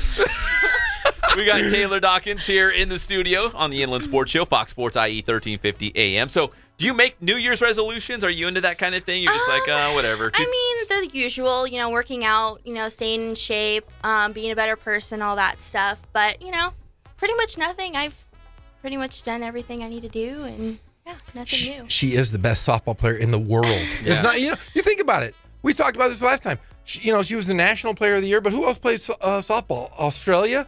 They play backwards. They're all weird over there. So you're the best softball player in the world, technically. Yeah, if you're the best in the southern section, you're probably best in California. And if you're best in California, you're probably best in the country. And if you're best in the country, you're best in the world. Yeah. So you're the world's greatest softball player. We just crowned you. We just gave you the tiara as world's best softball player. Awesome. But now it's January 1st. It's 2018. So the softball season really is upon us. When's your first game? It's probably like mid-February? February 8th. Oh, so it's like a month away. Yeah. Holy cow. Who do you guys open with? You go to some tournament? Yeah, we start out with the tournament. I forgot who we played first, but we start out with the tournament. And, I'm excited. We go back Monday for practice, next Monday, and then start from there and get ready for season. See, softball season and baseball, too, it always throws me off because it's still technically the winter, and it's cold, and you guys are out on the diamond playing games. I mean, same thing with college baseball. You see a lot of those East Coast schools come out to the West for tournaments or long road trips going up and down California because it's just simply too cold to play back in February somewhere in the Midwest or back East. And so you're probably going to run into some random schools, I'm assuming, right, from the East Coast or Midwest? Definitely, yep. Just coming here playing us, and I know some teams I haven't even heard of are going to come play us, so it'll be interesting. I'm excited. I've covered a lot of Division I college baseball and softball, and you always get the random schools like, oh, Drexel's coming to town. Where's Drexel? Or where's I know where Butler's at, but like some of these Richmond. Where's Richmond from? We're playing Immaculate City of the Rock. Yeah, where's that from? What is that school? I'm going to guess it's somewhere on the East Coast, somewhere in the Midwest where it's cold, and they want to come out here for some early games or an early tournament. Yeah. Taylor, I think we've asked you before, but are you in the circle? Are you in the field? Where were they playing you at Cal State Fullerton? So setting up, going into this season, I'm going to be playing this year in the circle. I'm going to be pitching. And, just going to go until I get the call for my liver transplant. So, yeah. So you're going to play as long as you can? As long as I can. I'm hoping I don't get it till summer, but the doctor thinks I'm going to get it very soon because I'm on top of the list. So, is there a window, a time window in terms of a liver transplant? Can they even give you a heads up, looks like it could be a month? Because you have no idea, right? Yeah, you have no idea. It has to go off of your blood type, if it'll, be good for your body. They have to run tests and everything. And then we get the call. So it could be right now, and then I have 8 hours to get there. So, yeah. Do you have to, how do you, quote unquote, stay ready? Is there anything you can do to stay ready? Not really. Just, you have to stay close. You have to stay, not too far. You can't really travel. We went to San Francisco last week, but you can only stay in California. You can't go out of state. So, yeah. Now, where will the surgery take place? That'll be at UCLA. UCLA is doing all of the transplant. And then Kaiser is just my insurance, so we're going to go off of them. But right now, the transplant is all UCLA. So you're hoping to get through the softball season. I'm hoping. And then wait until the summer, because summer's kind of a little bit of a downtime as opposed to being in season, right? Yeah, exactly. But you got to stay ready. Yep. And you got to hope the donor could throw 150 miles an hour. I'm sorry, it's kind of, but hey, if he or she could throw the ball around, it'd be pretty good. It'll help, right? Yeah. We got Taylor Dockins here on the Inland Sports Show on Fox Sports IE 1350 AM. Of course, now she's a freshman at Cal State Fullerton, the Norco high school star who was the Gatorade National Player of the Year. Going back to that was a whole other thing when Jenny Finch came and surprised you, and she had the trophy, and it was a big to-do. And when you look back on that, what do you remember from that with Jenny Finch giving you the trophy? All I remember is walking in there and, ordering my coffee like a normal day. Of course, I knew the cameras were there, but I just thought I was, going through a life a day of Taylor. And, yeah, seriously. Sounds like a reality show TMZ over here. So I ordered my coffee, and then all I remember is Jenny Finch turning around, and I'm like, no way. Are you serious? And then she pulls out the trophy, and I won. I'm like, what? Are you kidding me? I'm still shocked. It still gives me goosebumps and everything. So my next question is, where's the trophy? It's right at now? home. Oh, it is? It's at home. It's on a nice stool, and it's sitting in our family room, so we get to look at it with a light shining on it. Wow. Yeah, and my parents show everyone. We decorated the trophy. No tree, just the trophy. Put bulbs on it, lights. It looks fantastic. Angel on top, the tree topper, the whole 9 yards. If you're Taylor Dockins. So what are your expectations for your freshman year? Are you hoping to, because I don't know much about Cal State Fullerton softball, is this a team that could be in the mix for a conference title, the NCAA tournament? I mean, what's kind of the goals for your freshman year? So last year and the year before, we were back-to-back West champs. Oh, so they're really good. Yes. So we're hopefully going to win this year, and I'm hoping to see the ball during conference, which I got a good meeting with my coaches at the end of the year. Good. So hopefully, I get to see the ball and, just have a great year and just play the game I love. See, in softball, if you have like one dominant pitcher, like there's other sports, it's like truly a team sport. Like you need guys, like let's say football, you need like 11 guys. But in softball, especially at the high school level, I've seen where there's like one dominant pitcher, and they'll just mow through the lineup, and they might not have the greatest of teams, although Norco was, all universe. Yeah. But even if you don't have a good team, if you got one dominant pitcher, you can actually beat a lot of schools.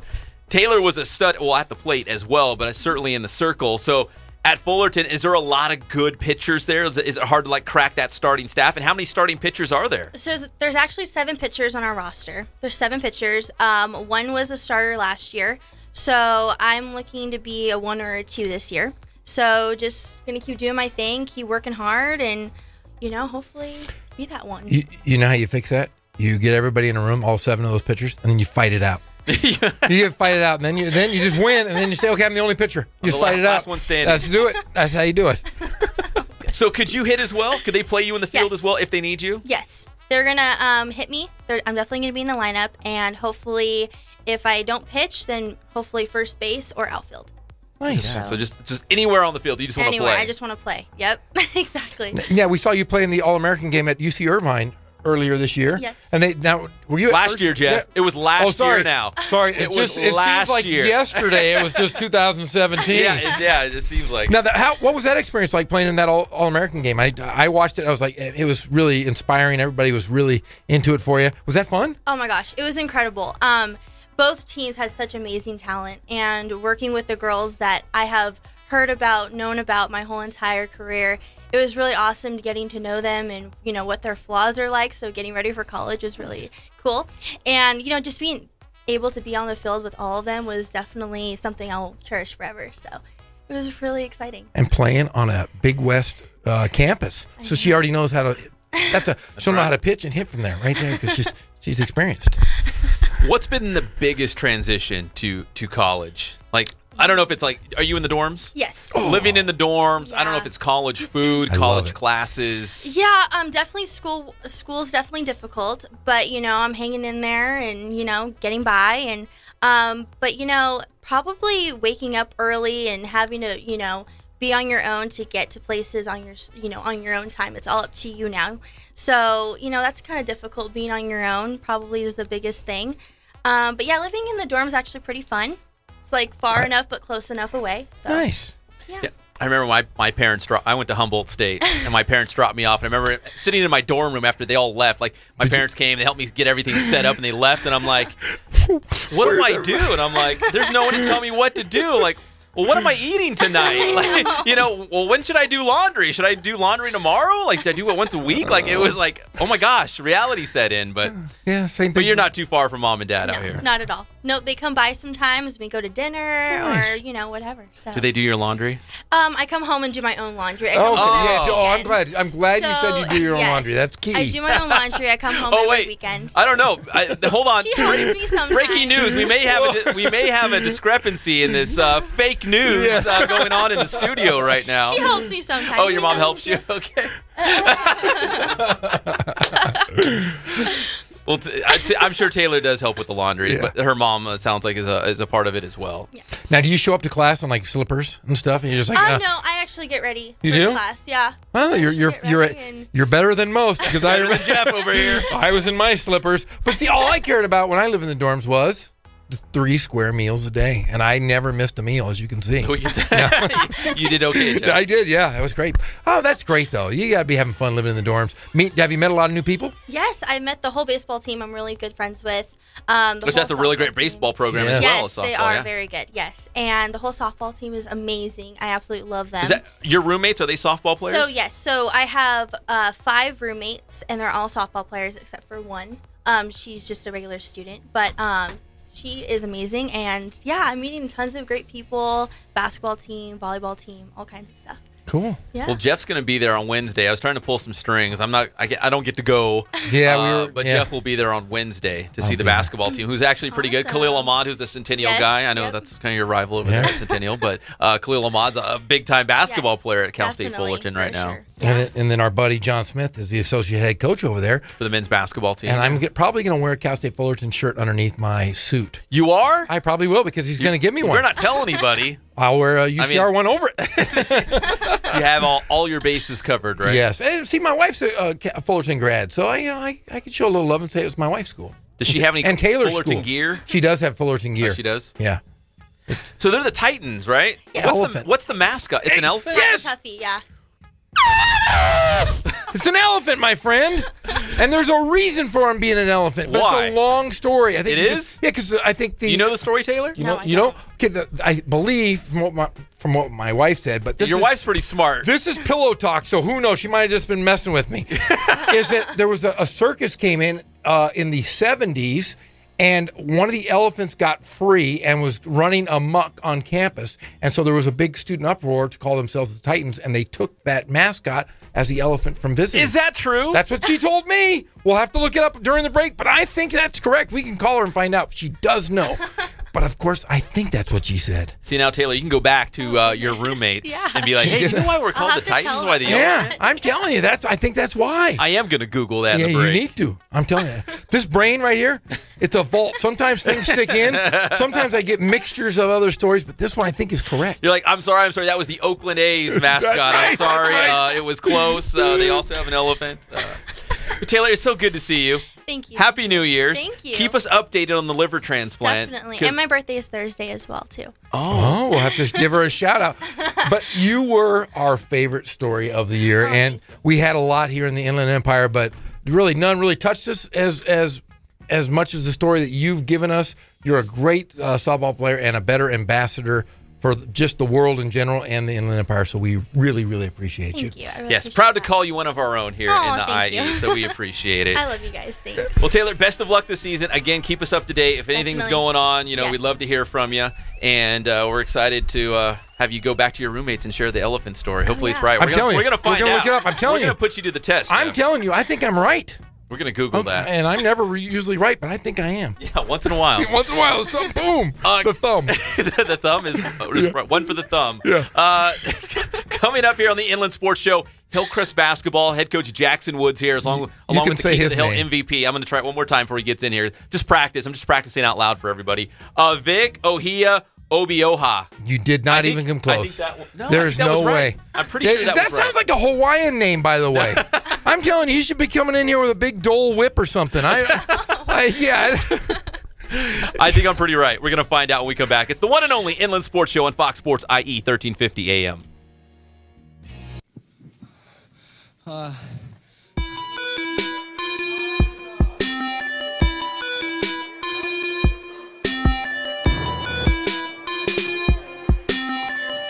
I played once upon a time at Centennial High School. I was actually on the first ever CIF championship team back in 2000, and then my senior year we won it again.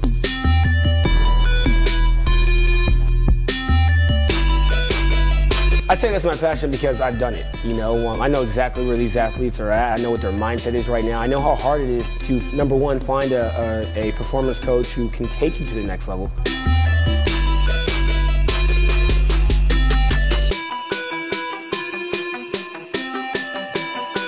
What sets us apart has to be, how we work with our athletes and what we know.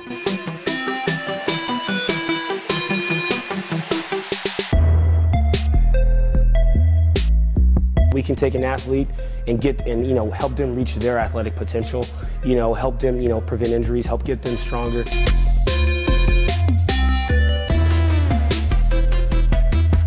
I know every single athlete who steps into this gym. I know exactly where they're at, and I'm going to progress them every week. If you're not getting results, then really what's it about? We're going to deliver something that's measurable, in terms of speed, power, strength, agility.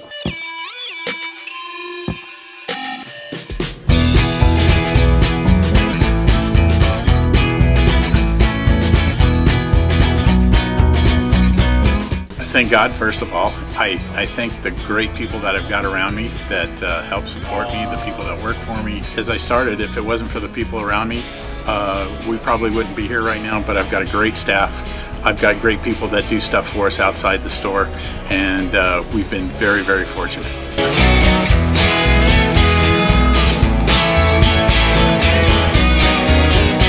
Our service is impeccable, and we just keep trying to get better every year. We can do online stuff for your teams, as well as, like I said, the screen printing, the embroidery. We also have 3 women that do extra sewing for us, like tackle tool on uniforms, or the bling or rhinestones for different shirts for the ladies.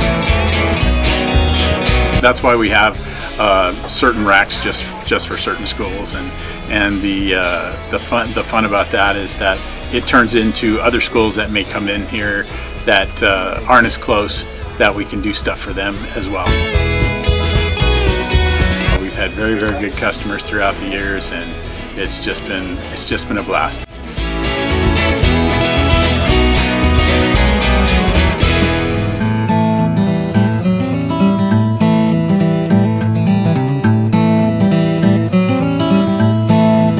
We focus on the customer here.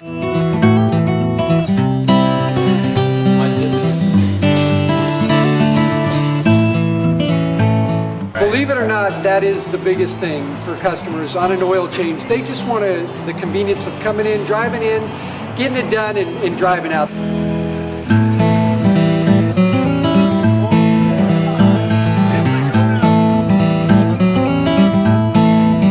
We just greet them, get them going, and they're done in about 10 minutes or so.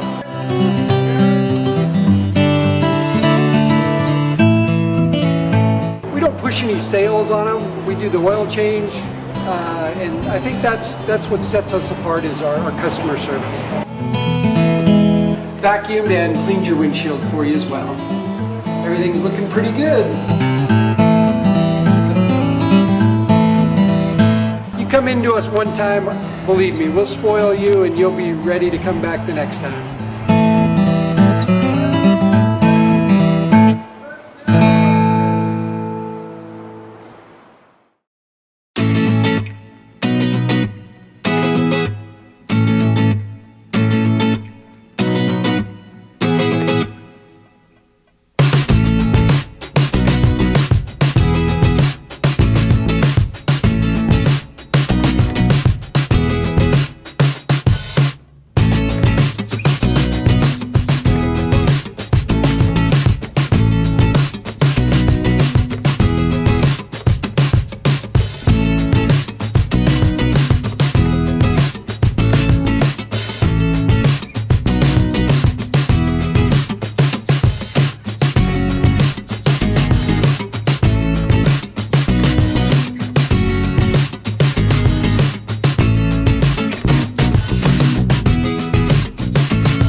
The Inland Sports Show. Here's Pep and Jeff. And welcome back to the Inland Sports Show on Fox Sports IE 1350 AM. Yes, Jeff, I did Google Cal State Fullerton and the whole elephant thing. I'm telling you, I think I'm right, unless I had a nightmare, but I think that's right. Well, I've got it called up right here. I got to actually read through the story because I mean, look at all those That's words. a long word. There's many words. We need bullet points. I just got to find the elephant part. I'm a bullet point guy. Yeah, this isn't really exact. Oh, wait, hold on. I'm telling you, man. I'm right. And I want an apology. You apologize to the thumb immediately after reading this. Let's see. It was the students' decision in a vote. More than 100 names were suggested. Student council took on the job of narrowing down the list. That was close. The Titans prevailed over the Aardvarks and the Rebels. Okay. Okay. Keep reading. There has to be something to do with this. Unless my wife just pulled yanking my chain, which she does. Like her grandpa Rolly, who said he lost 3 toes in the snow. She made that up, too. Let's see.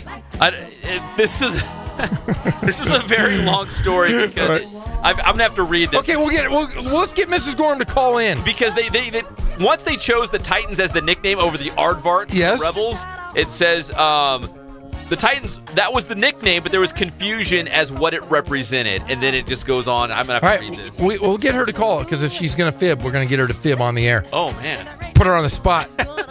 Thumb is angry over here. Thumb is angry. Welcome back to the Inland Sports Show on Fox Sports IE 1350 AM. We appreciate you joining us here on the first day of 2018. That was the great Taylor Dockins joining us here in studio, and the show just keeps getting better and better. I can't believe we're starting the new year like this, Jeff. Yeah, I'm a little shocked. I brought my 11-year-old in, to try to maybe see if there was a romantic connection between Taylor and my son, but she's just might be a little too old for him. I would love to have her as a daughter, man. She's the best. Oh, yeah. Awesome. All right, so we're going to have Coach Jackson Wood here in studio, the Hillcrest head coach, and also Vic Ohia Obioha. Did I get it? Yeah, he's saying, yeah, I did. I sure did. He's giant, man. Yeah, he's taller than you, Jeff. Yeah, everybody in here is taller than me. I'm a little guy. Yeah, he's listed at 6'8". He might be closer to 6'9". Yeah, he's 6'9". What do you say, Coach Wood? Because I'm pretty close to 6'8". He's definitely taller than that. I always go back and forth with the programs. Do I list him taller than he is to scare people, or do I list him smaller than he is to get him off? Yeah. No, Jackson, change it. He's like 6'10". We're excited to have Hillcrest basketball here on the show, coming off that King of the Hill tournament championship, beating Alyssa Nagel in the championship game 64-48. And before we go any further, we want to publicly announce here on the Inland Sports Show that Big Vic over here, we'll just call him Big Vic, so to avoid the whole name for now. But he's our Marines Recruiting Station Riverside Athlete of the Week. And Coach Wood, you can correct me if I'm wrong, because this sounds ridiculous. 14 points, 21 boards, 14 blocks. Those are Jeff Gorham numbers over here. Outside. I didn't block anybody. You didn't play defense. No, heck no. Were those Vic stats? Yeah, that's what the Press Enterprise has them for. I still have to kind of go back and break down the film, but could it be better than that? It possibly could, but when you get caught up coaching and then you step off and the reporter greets you there, they always catch you by surprise with those stats. So it's like, yeah, I guess he was blocking shots and rebounding, but I had no idea it was that high. So I was just, I was dumbfounded when he told me those numbers. Well, let's bring Vic Ohia Obioha onto the show as well. That's 2 in a row, I think I got. Good job, buddy. Pretty close to being right. Yeah. Hey, Vic, congratulations on the tournament championship and also bringing home the MVP honors from the tournament. Like Coach was saying, after the game, when you hear your stats, did you know it was going that well in the game for you? No, it doesn't feel like that. Like in the game, it feels different. Like I knew I had so many blocks, but I just didn't know it was that much. And rebounds, I've never had a 20 or above or more rebounding game. Like I've never had that, so it was kind of like a surprise to me. Now the 14 points are nice, but I think if I can put words in Coach Wood's mouth just for a second, like the rebounds, the block shots, it's all those other things that kind of add up to a victory. When you take the floor, do you make a concentrated effort to say, you know what, I know the points will come, but I really got to help this team on the glass. I got to block some shots. I got to make it scary for the other team if they think they're just going to come and get a layup. No way. I mean, do you make an effort to make sure you play that well on the boards and inside? Yeah, because every game, like one of the main goals of the other team is to box me out, like keep me away from the offensive rebounds. So sometimes I have 2-3 guys boxing me out, but I just sometimes I overpower them and just get the offensive rebounds. Then on the defensive rebounds, sometimes I don't got box out, but my coach always he makes me always box out because you never know, you might get a long rebound and yeah, I always try to like rebound as much as I can. Because I'm sure when you guys take the floor, whoever you're playing, they're looking across the other way, and you're like, okay, that guy, Big Vic over here, we have to stop him. We got to find a way to make sure he's not a factor in this game. So you know, whoever you're playing, tall, short, whatever, Division I, Division 10, you're gonna get their best game, right? Like they're gonna be coming for you. Yeah, yeah. So how do you prepare? Because you know, like, hey, you know, if I get the ball in the post, they're gonna double team me, they're gonna triple team me. You know, they're gonna focus on you. Well, right now I'm kind of used to everything. So if I get the ball on the post and I get double teamed, I just find the open guy. If I can't find the open guy, I pass the ball out. Then he finds the open guy. You know, so I'm just used to everything. Like. Nothing is new for me right now. Do you hear that, Jeff? He's a big man that'll pass the ball. I was never a big man, and I never passed the ball. But I have two things here. Two things. There is no way in hell you're 6'8", for one, because I'm looking up to you, and I mean really looking up to you. And two, where the heck are you from? Oh, I'm African. I'm from Nigeria. I thought it was Hawaii. I was wrong. I did. You sound like you have a great Hawaiian name. But yeah, no, Nigeria. When did you come over here? About 2 years ago. I came over here like 1st of December 2015. So I've been here for about 2 years and a couple of days. So did you grow up in Nigeria playing basketball and kind of, you know, fine-tuning your skills over there? Or are you still kind of, would you consider raw and still learning the game? Yeah, I was really raw when I came over. Well, but actually, back then I only played for like a couple of months. And then I came over here. And then I was still really raw, but from last year I kept working. I started going to school at Hillcrest, still kept working. I started getting better, and I've only been playing for 2.5 years. So. Did you play soccer before? Yeah. See? You're a soccer guy? Yeah. Yeah. Oh, yeah. Good footwork for a big man, right? Well, if soccer wasn't a winter sport, I'm sure the soccer coach would be like, man, we'd love to have Big Vic out here. Oh, yeah, goalkeeper. What position did you play on the soccer field? I could play every position, but most of the time I played the midfield or the forward because, yeah, I didn't want to play the defense. And sometimes... Well, if you're a midfielder, you like to run then. Yeah, but I'd rather play a forward because being a midfielder is so much work because you get to run back and forth. That's offense and defense. Yeah. You're the workhorse on the team. Coach Wood, let me ask you. So, Vic over here, man, already a talented basketball player, but really the ceiling is, I don't know where the ceiling is for this guy if he's still that raw. Are you excited to see how far he's progressed and really how much potential is still left out there? Yeah, definitely. And he's one of the hardest workers that we've had. He's very coachable. And he's a great kid in the classroom as well. So everything's easy, but sky's the limit, and that potential word always gets thrown out. But with him only playing for a couple years and probably still growing. He's growing right now. He's grown 2 inches since he's been here. I'm definitely excited to see where he goes. He wants to, you know, make this a career and try to keep it going as long as possible. So I'm excited to be along for the ride. Now, he was obviously a big reason why you guys captured the King of the Hill Tournament Championship. Walk us through the tournament. You played some really good teams. There's some good, talented teams here at the King of the Hill Tournament. You guys prevailed. You were the tournament champion. What did you guys do well throughout the tournament that led to the title? Yeah, the tournament has grown each year. We started out with 8 teams, and then last year was 12. I think we've reached our max here at 16 because first game started at 9 a.m. and the last one was at 7:30 p.m. So long hours, 5 straight days. I was in there the whole day cleaning up, setting up, running the clock. But it was a great tournament. I try to, you know, as a tournament host, you got to try to keep everybody happy. So I try my best to get them fed. We had the taco truck there, and look at that. Oh, yeah, Jeff's like, where was my end? I was out of the state, or I'd have been eating the whole time. So we had it set up with 4 pools of 4, and you played 3 pool games. So as the host, you're able to kind of set it up in your favor. You don't want to offend too many people. But we had a few pool games there, and then we played St. Mary's out of Phoenix, where Channing Frye went to high school at. It was kind of cool to learn that. We played them in the semifinals. Very good, very young, athletic team. And in the championship, we ended up running up against Aliso Nigel, well-coached, smart, and, you know, I got to stop being surprised, but I'm kind of surprised we won the tournament. But then I start looking at who we've played and who we've beaten and who else is out there, and I gotta stop. We're pretty good. Yeah, I gotta stop selling us short, because with Vic out there, we have a pretty big advantage each night. So just trying to maximize it. We got Hillcrest basketball here on the Inland Sports Show on Fox Sports IE 1350 AM. Head coach Jackson Wood and big man Vic Ohia Obioha. Nice job, three in a row.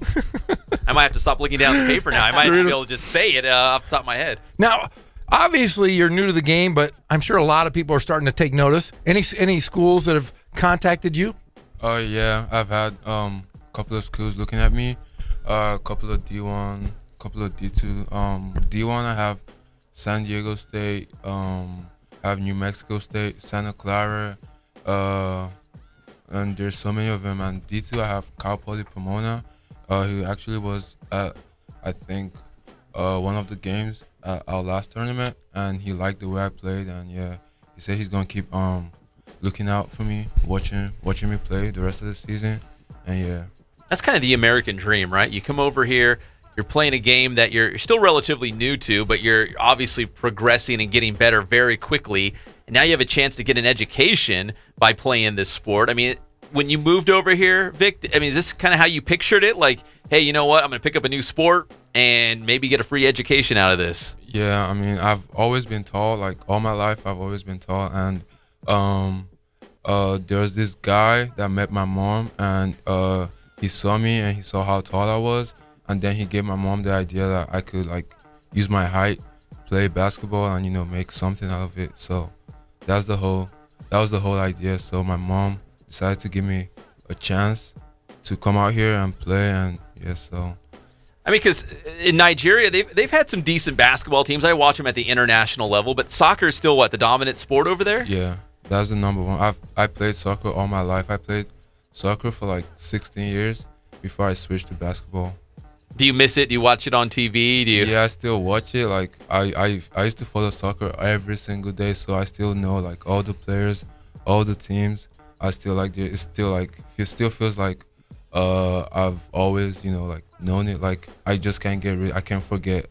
Like it's stuck in my head. Like. So what did you follow? Because I'm just curious from a United States standpoint. We look at, let's say, like the EPL, the Premier League in England, as like, or the Bundesliga in Germany, or Spain's. Just show off your knowledge of soccer. I love the kickball. But when you from Nigeria, what other parts of the world do you look at, or what are the teams that you followed, like the leagues? Was it England? Was it Spain? Was it Germany? Which ones did you, when you looked at, you were like, okay, that's where the best soccer is? Oh, I followed pretty much everything. I followed the Spanish league, La Liga. I followed Bundesliga, that's the German league. I followed Premier League, that's the English Premier. The EPL. I followed Major League Soccer. Yeah. Did you MLS? MLS in the United States? No. Did you? Yeah, Gotta be a Galaxy fan. Yeah, Landon Donovan. Yeah, Landon Donovan's an Inland Empire guy. He's from this area. You could say the greatest American soccer player to ever wear the stars and stripes. That's right. He's an IE guy. So we've got Hillcrest basketball here on the Inland Sports Show on Fox Sports IE 1350 AM.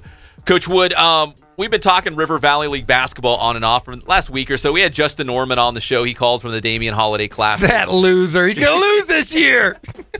And what was it, Jeff? Was it 5 in a row? And they were trying to get 6 in a row in the River Valley League? Yeah, he was talking smack. He always wears these shirts around town. 5 in a row. He shared a couple of those as well. Some of those coaches. Yeah, Mark Guards has something to say about that over at Rupa Valley. But, Coach Wood, when you look at the River Valley League, it's a good league for basketball now. There's some competitive teams. Harupa Valley's on the rise. I know Justin Norman likes his squad as well. But where do you see Hillcrest kind of fitting in with the rest of the River Valley League? Again, going back to what I just said earlier, I got to stop selling us short. So I would say we are the favorites. Obviously, La Sierra has won 5 years in a row, and we have to go through them. And it happens to be the first league game, just like last year. So we're trying Their place, your place? It's at our place this year. It's Tuesday after this week, so I believe it's the 11th. This week, to gear up for it, we're going on the road on Friday. We're at Rancho Verde. So, ooh, that's a good test. Putting the schedule together, and I know Justin's scheduled pretty tough as well at the Battle Zone, but I was a little scared of that Rancho Verde game as I scheduled the year. Again, selling ourselves short. but we've won, I believe, 9 in a row now, and we beat the best teams in our tournament. So this Rancho Verde game, now I got to go into it like, okay, we really have a shot. Should be right here. there. Yeah, yeah. We're gonna beat those guys. That's what he's saying right there. We had Coach Baker from Rancho Verde on the show, and Last week. I think his top guy, San Antonio, was, what did he say, like a broken hand or something like that? Yeah, he was out for a little bit, for a couple weeks. I don't know. I don't think you guys will see him, but even with or without him in the lineup, there's still a really good team.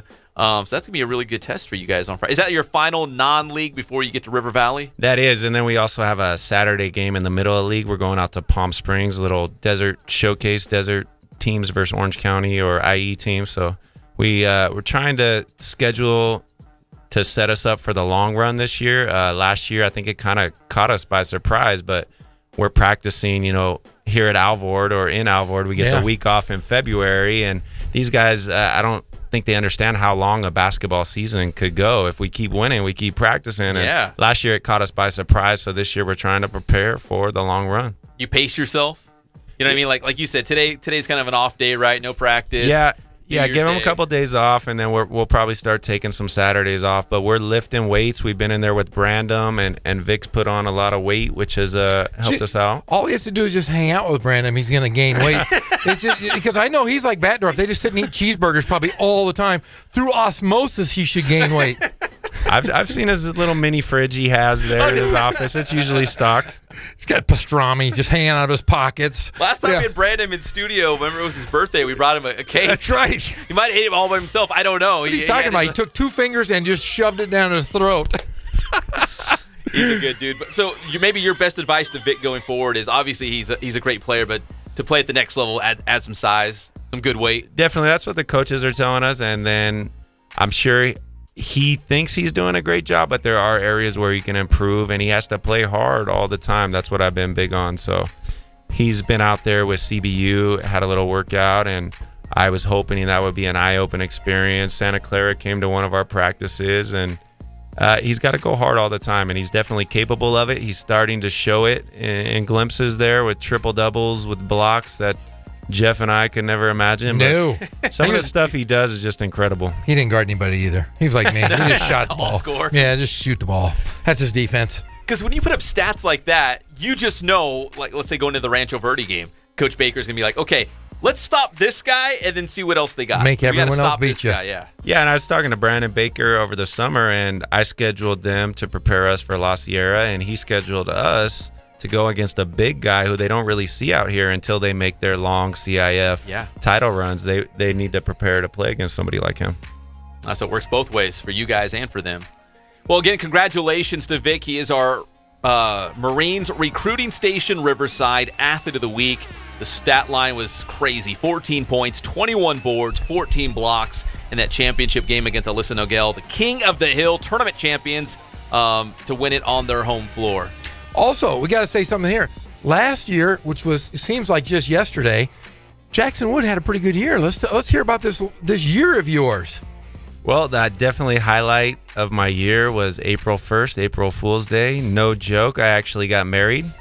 Was able to find someone crazy enough to marry a basketball coach. And the Loca word was tossed around last night at New Year's, so she's definitely crazy for me, and I'm crazy for her, so that's been the best part of my year. I'm hoping to add on to it this year with the great group of young men that we have. It's just an honor and a privilege to coach them, and everybody tells me how good of a coach I am, but I'm like, well, next year when you see me, I don't know what you're gonna think, but I appreciate it. But they're doing all the X's and O's. They're the smart ones out there, not me. And coaching against Jackson here for a few years, he is a really good coach, and he's done a great job with that program, building it from. Did you beat Hillcrest? I did. Yeah. Oh, he did? Yeah, we can never. Jeff called it the system. They would just run up and down and score lots of points. It was gimmicky, but it was the only way we could win. But yeah, I always had fun. But we always, even though I'll be honest with you, I liked winning, but it really didn't. And he'll tell you, it didn't mean that much to me because I really enjoyed being with Jackson, with Justin, with Mark Guard. I did like beating Mark Guard, even though he always got me. But it was always fun, and even winning or losing or whatever, I always felt kind of bad because you always want your buddies to win. Yeah. And he's done a great job. From start to finish, he's really built that program up, and they're just going to get better and better. Well, your wife must be a special lady to marry a basketball coach. Yes. As Jeff can attest, it's a tough living, right? You know, it is. You're so busy. And again, high school coaches, whether it's football or basketball, it's not just in season. It's all year round now. Yep. So your wife must be very understanding. And she's really good looking. She's way. He married way out of his league. Likewise. Well, thank you guys. Congratulations on the King of the Hill Tournament Championship. And Vic, we'll see you down the road in River Valley League play. Congratulations on the Riverside Recruiting Station Riverside Athlete of the Week Award. Thank you. Appreciate it. All right, we come back here on the Inland Sports Show on Fox Sports IE 1350 AM. Jeff and I will jump back into the big change at coach at UC Riverside as Dennis Cutts was relieved, and associate head coach Justin Bell will step in as the interim head coach beginning on Wednesday when they have their Big West Conference opener against Cal State Fullerton. We'll be right back. It's the one and only Inland Sports Show on Fox Sports IE 1350 AM. This bumper. This bumper.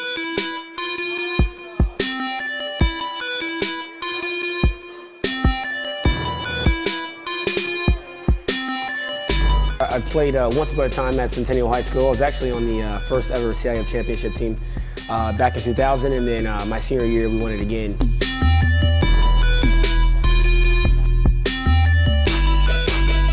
I think that's my passion because I've done it. You know, I know exactly where these athletes are at. I know what their mindset is right now. I know how hard it is to, number one, find a performance coach who can take you to the next level.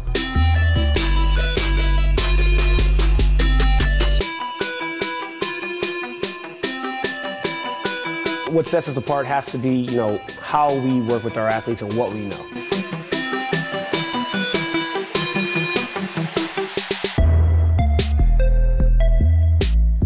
We can take an athlete and you know, help them reach their athletic potential, you know, help them, you know, prevent injuries, help get them stronger.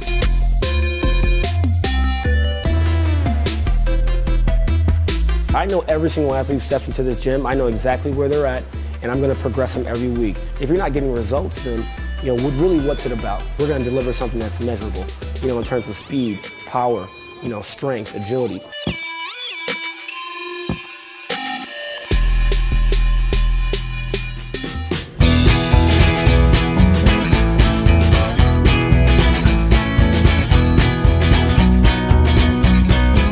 Thank God, first of all. I thank the great people that I've got around me that help support me, the people that work for me. As I started, if it wasn't for the people around me, we probably wouldn't be here right now, but I've got a great staff.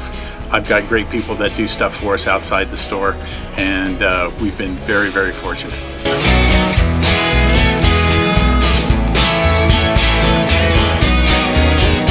Our service is impeccable, and we just keep trying to get better every year. We can do online stuff for your teams, as well as, like I said, the screen printing, the embroidery. We also have 3 women that do extra sewing for us, like tackle tool on uniforms, or the bling or rhinestones for different shirts for the ladies. That's why we have certain racks just for certain schools, and the fun about that is that it turns into other schools that may come in here that aren't as close, that we can do stuff for them as well. We've had very, very good customers throughout the years, and it's just been a blast.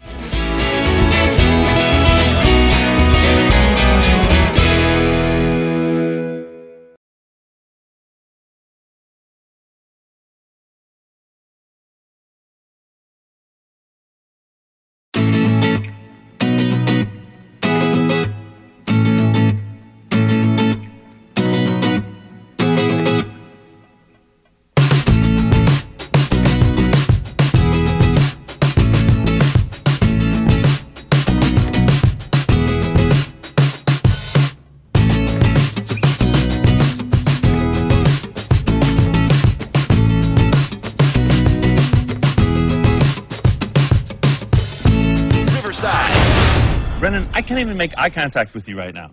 Your voice is like a combination of Fergie and Jesus. We're back to the Inland Sports Show. Here are your hosts, Pep Fernandez and Jeff Gorham.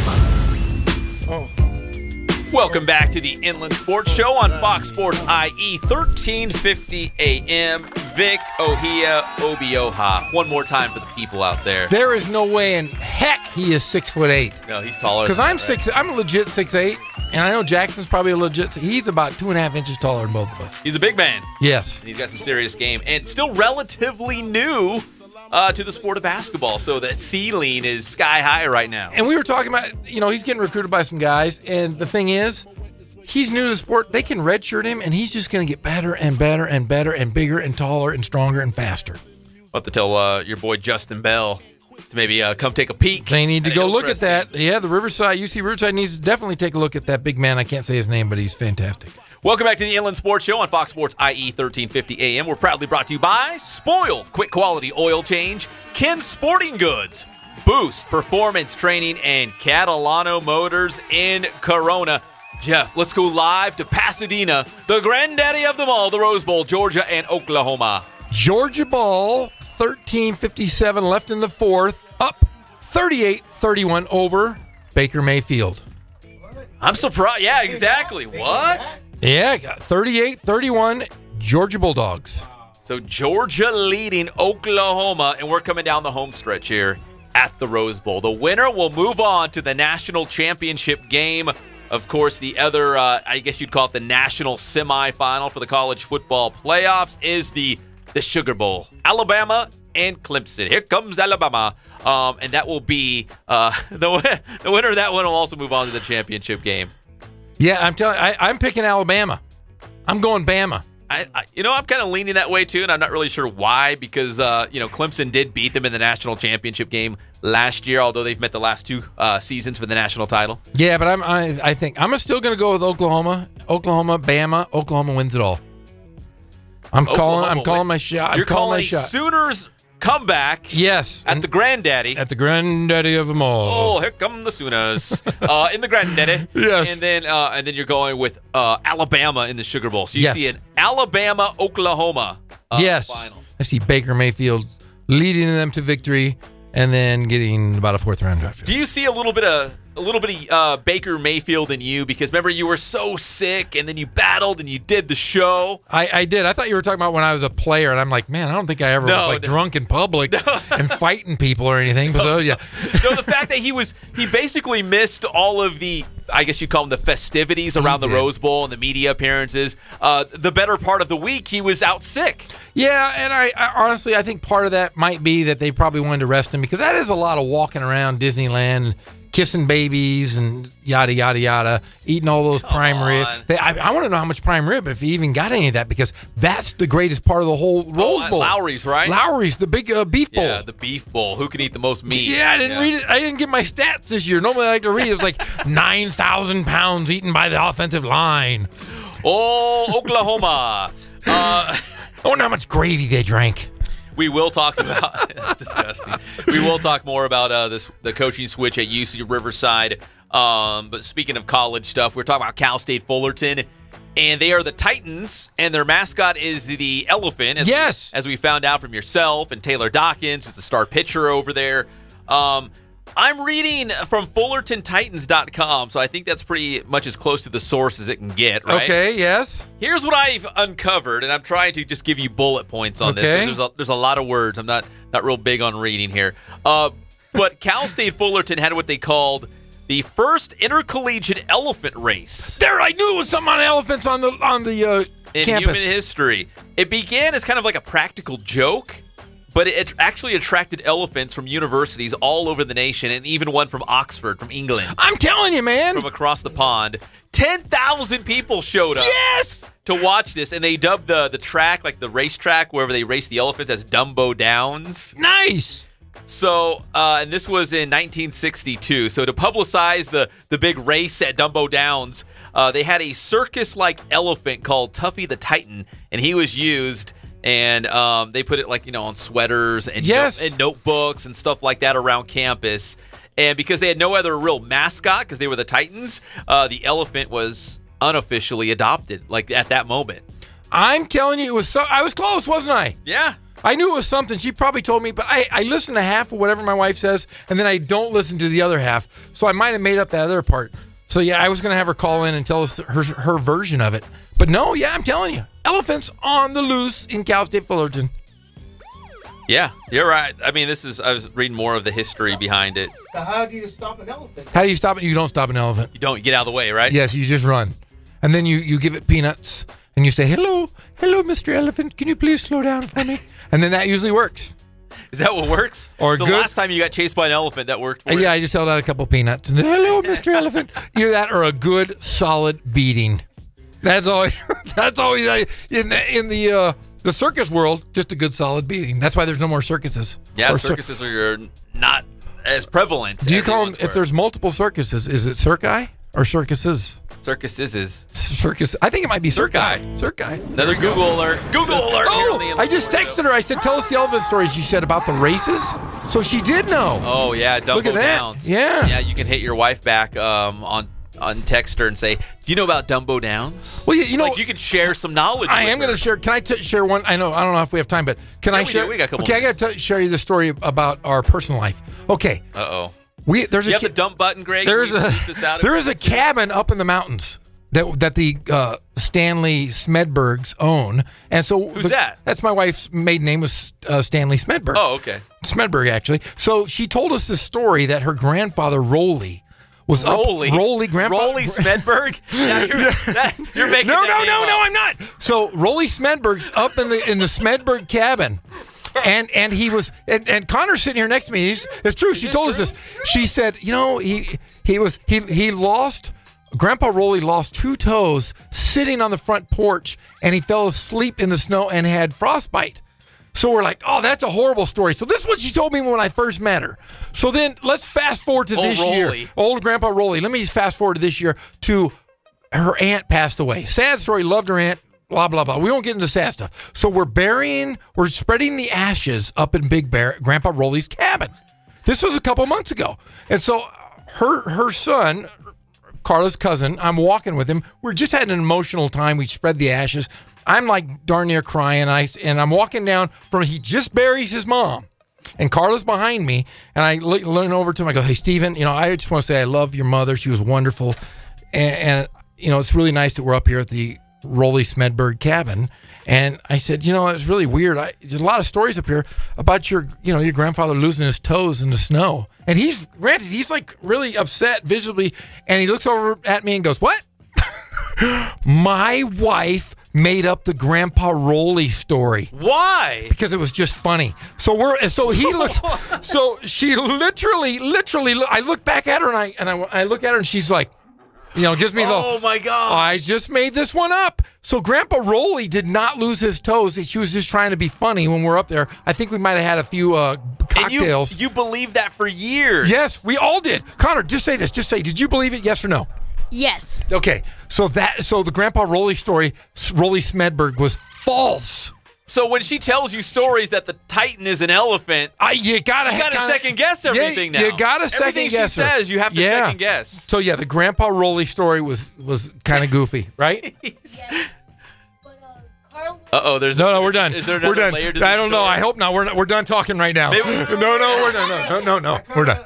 I'm curious. No, we'll talk about this one off the air because you never know what'll come out of Connor's mouth. Oh, they're like, son. Yeah, there's no way. But yeah, Grandpa Rolly never lost his toes up in the snow. I think he lost. I don't know. I think was he trying to impress you? Like, nah, we were up in the mountains. Actually, it was just the two of us in the mountains when I first heard it, and it was snowing. And then as you're spreading, and then I bring it up at the guy's mom's funeral, and he laughed at me. He laughed. He looked at me. He was like all crying and sad, and all of a sudden he looked over at me and says, "What are you talking about?" And then he looks over at Carla and goes, "Carla, what are you telling him?" And she's like, Grandpa Rolly. Oh my God. Yeah, so it was like I'd crawl into a hole. Like I'd be so embarrassed. Yeah. So exactly, but it was actually funny because we always tell funny stories up in cabins in the woods. This one just happened to be false about Grandpa Rolly Smedberg. Oh my gosh. Yeah. Don't ever believe Carla Smedberg. No, the next time she calls in or something. Carla like that. Stanley Did Smedberg. you guys hear the time? The Grandpa Rolly Smedberg. Yeah, there we go. Well, that was a wonderful segment. Okay, I'm sorry. I did. that was funny. Rolly Smedberg. It sounded like you were making it up from the start, and yeah, there was a little bit of layer of fake news in there. Yes, there was. When we come back, we'll talk just briefly about the NFL playoff picture because the final week of the regular season wrapped up yesterday. We know who's in the playoffs. We know who's playing who in the wild card round. We're going to touch on that. And then, did you line up Ghazal? I did. Ghazal will be calling in at 5:30. At 5:30, we'll hear from Ghazal Hassan, the voice of Riverside TV football, also the voice of Cal State Northridge basketball, who's very familiar with UC Riverside hoops. And he's also calling from New Jersey. He's in Jersey. He's in Jersey. His mom's birthday. Oh. So he's spending he's stepping away from his mom's birthday party to call us. Oh, my gosh. That could be a Grandpa Rolly story. You never know, though. You guys won't believe what just happened here. We'll be right back. It's the one and only Inland Sports Show on Fox Sports IE 1350 AM. Eat my...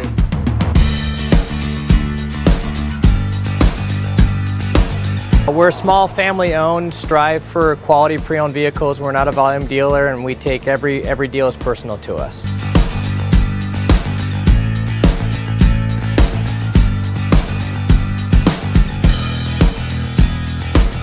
We're a low-stress environment. We're not a pressure sales house. If you want to shop us, you're more than welcome to shop us. We have, like I said, great rates, competitive financing, a lot of one-owner, clean Carfax, clean title vehicles. As you see, we have Carfax everywhere. That's most important to us, to educate our customers before they make a purchase.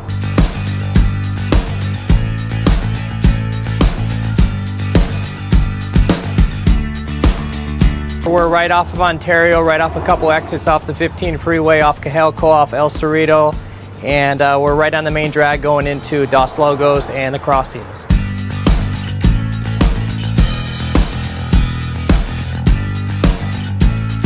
We have great financing, we have great lenders that we're using, we do buy, sell, trade, cash for your car, whatever we need to do to help accommodate the customer, that's what we're here for.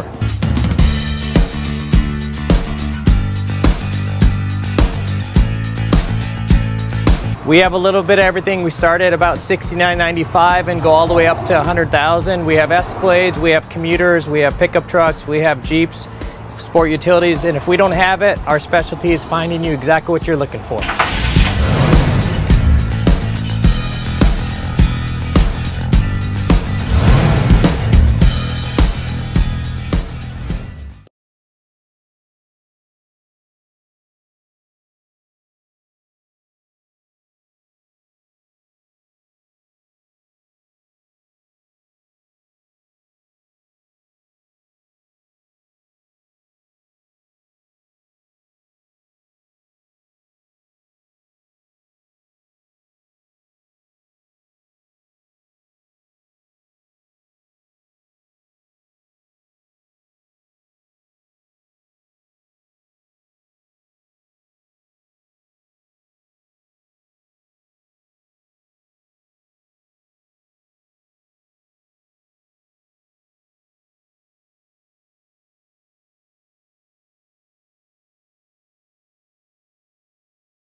Now back to the Inland Sports Show. Here's Pep and Jeff.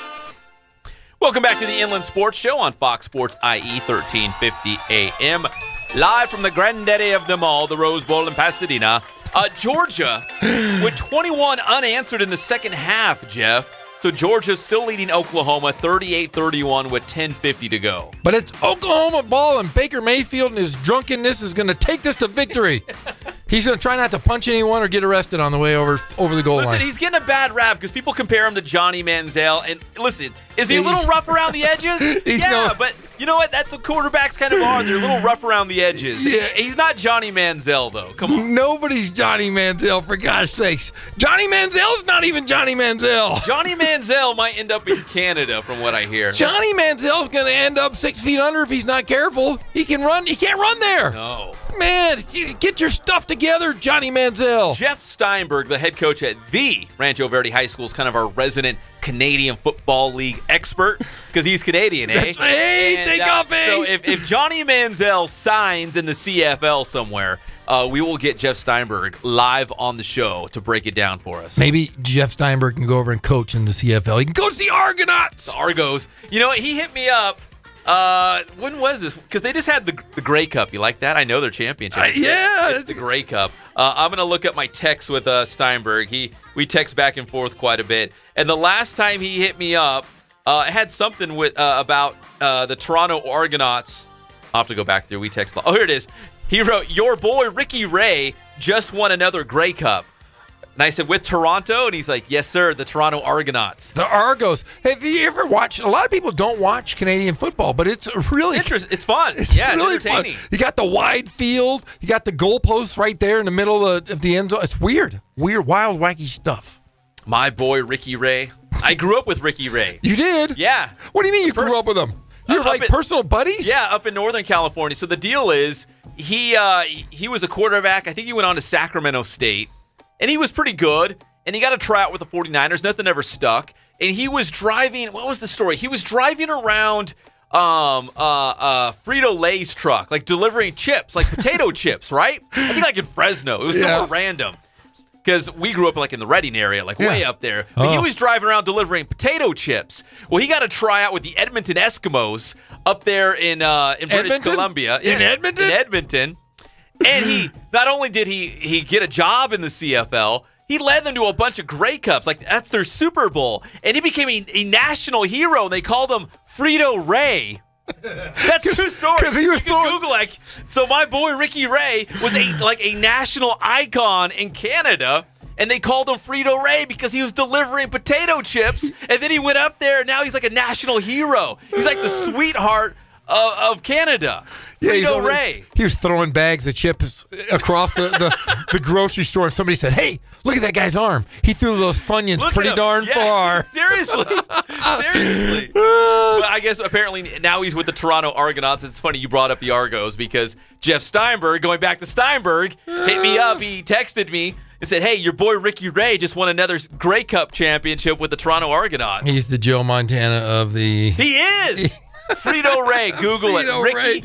My boy, Ricky Ray. Hey, why don't we get him to call in on the show? We should. If he's your buddy the pride of the Shasta High Wolves and the Shasta College Knights. Is that where you went to school, Shasta? Shasta. That's the high school you went to? Shasta High. What flavor? No, I didn't go to that. You set me up for that one. See, I forget there's actually a soda called the same thing. Yeah. Grape Shasta. I love it. Shasta High, man. What was your mascot? That's the big 2-liter bottle. That was another team in our league. Well, what was your school? West Valley Eagles. But the Shasta High Wolves, man. They were from the city. They were from Redding. But that's where Ricky Ray, Frito Ray was. The Shasta High Fizz. The Fizz. Killing me. What's funny is because when I grew up in it, I didn't think about, okay, Shasta's the name of a soda, because you hear Shasta all over the place. Mount Shasta, Shasta High School, Shasta College, Shasta this. But I guess everywhere else when you hear Shasta, it's the soda, right? Shasta soda. If you mention Shasta IE. You put Shasta next to Frito Ray, you got chips and drinks. You got a 7-Eleven. You got a 7-Eleven. You got a party between Shasta and Frito Ray. Good Lord, we're not even talking sports. We were supposed to talk NFL. We got a couple minutes real quick talk NFL as we took a long detour through Canada. But the NFL playoffs, we're all settled now. The Chargers, long story short, they're not in. They took care of business. They beat the Raiders. They beat the Raiders. They were supposed to beat the Raiders at home. They did that. But everything else, man, it was a wild Sunday. Everything else did not go according to plan for the Chargers. The big one was the Bengals beating the Ravens under a minute to play. Cincinnati with a game-winning touchdown.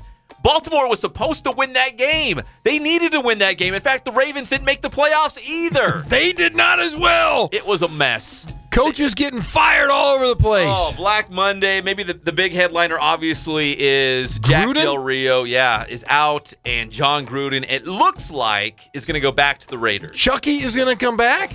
We're going to see the Chucky dolls back? We'll have to talk about this. Yeah, they could come back. They're going to Vegas, too. They're going to Vegas Holy in a couple years. In a couple years. What if they win next year with Gruden, and then they end up going over to Vegas after winning? Oakland's going to kill them. They might. Oakland might just move their entire city because they literally gotta pick it up and just move it to Vegas. Listen, they underwhelmed. They've got a good team, right? Yes. They could be very good with John Gruden next year. Oh. In fact, I want to say his last game as the Raiders head coach, I'm just off the top of my head, I think it was that game with Tom Brady and the Patriots in the playoffs, and it was in the snow. Yes, it was. I'll bring that up. Yeah. Was it a pass? Was it a fumble? That's right. And then remember the following year, so he was traded to Tampa Bay. He was traded coach, but he was traded. He was traded for a bucket of balls. It was a bunch of picks, first-round picks too. But he was traded to Tampa Bay, and then he led them to the Super Bowl, and they beat the Raiders in the Super Bowl. That which is so right. weird. It just doesn't add up. So You know, Al Davis cried that night. Oh yeah, that could have been our guy. He killed him. Man. Wow. Yeah, I'm telling you, if he wins, the entire city of Oakland, they're just going to pick up their houses and just like physically move it all to Las Vegas. There's a lot of spots out there in the desert. Yeah, it's they can growing. fit Oakland over there. Yeah, because honestly, like most people, obviously are far off the strip.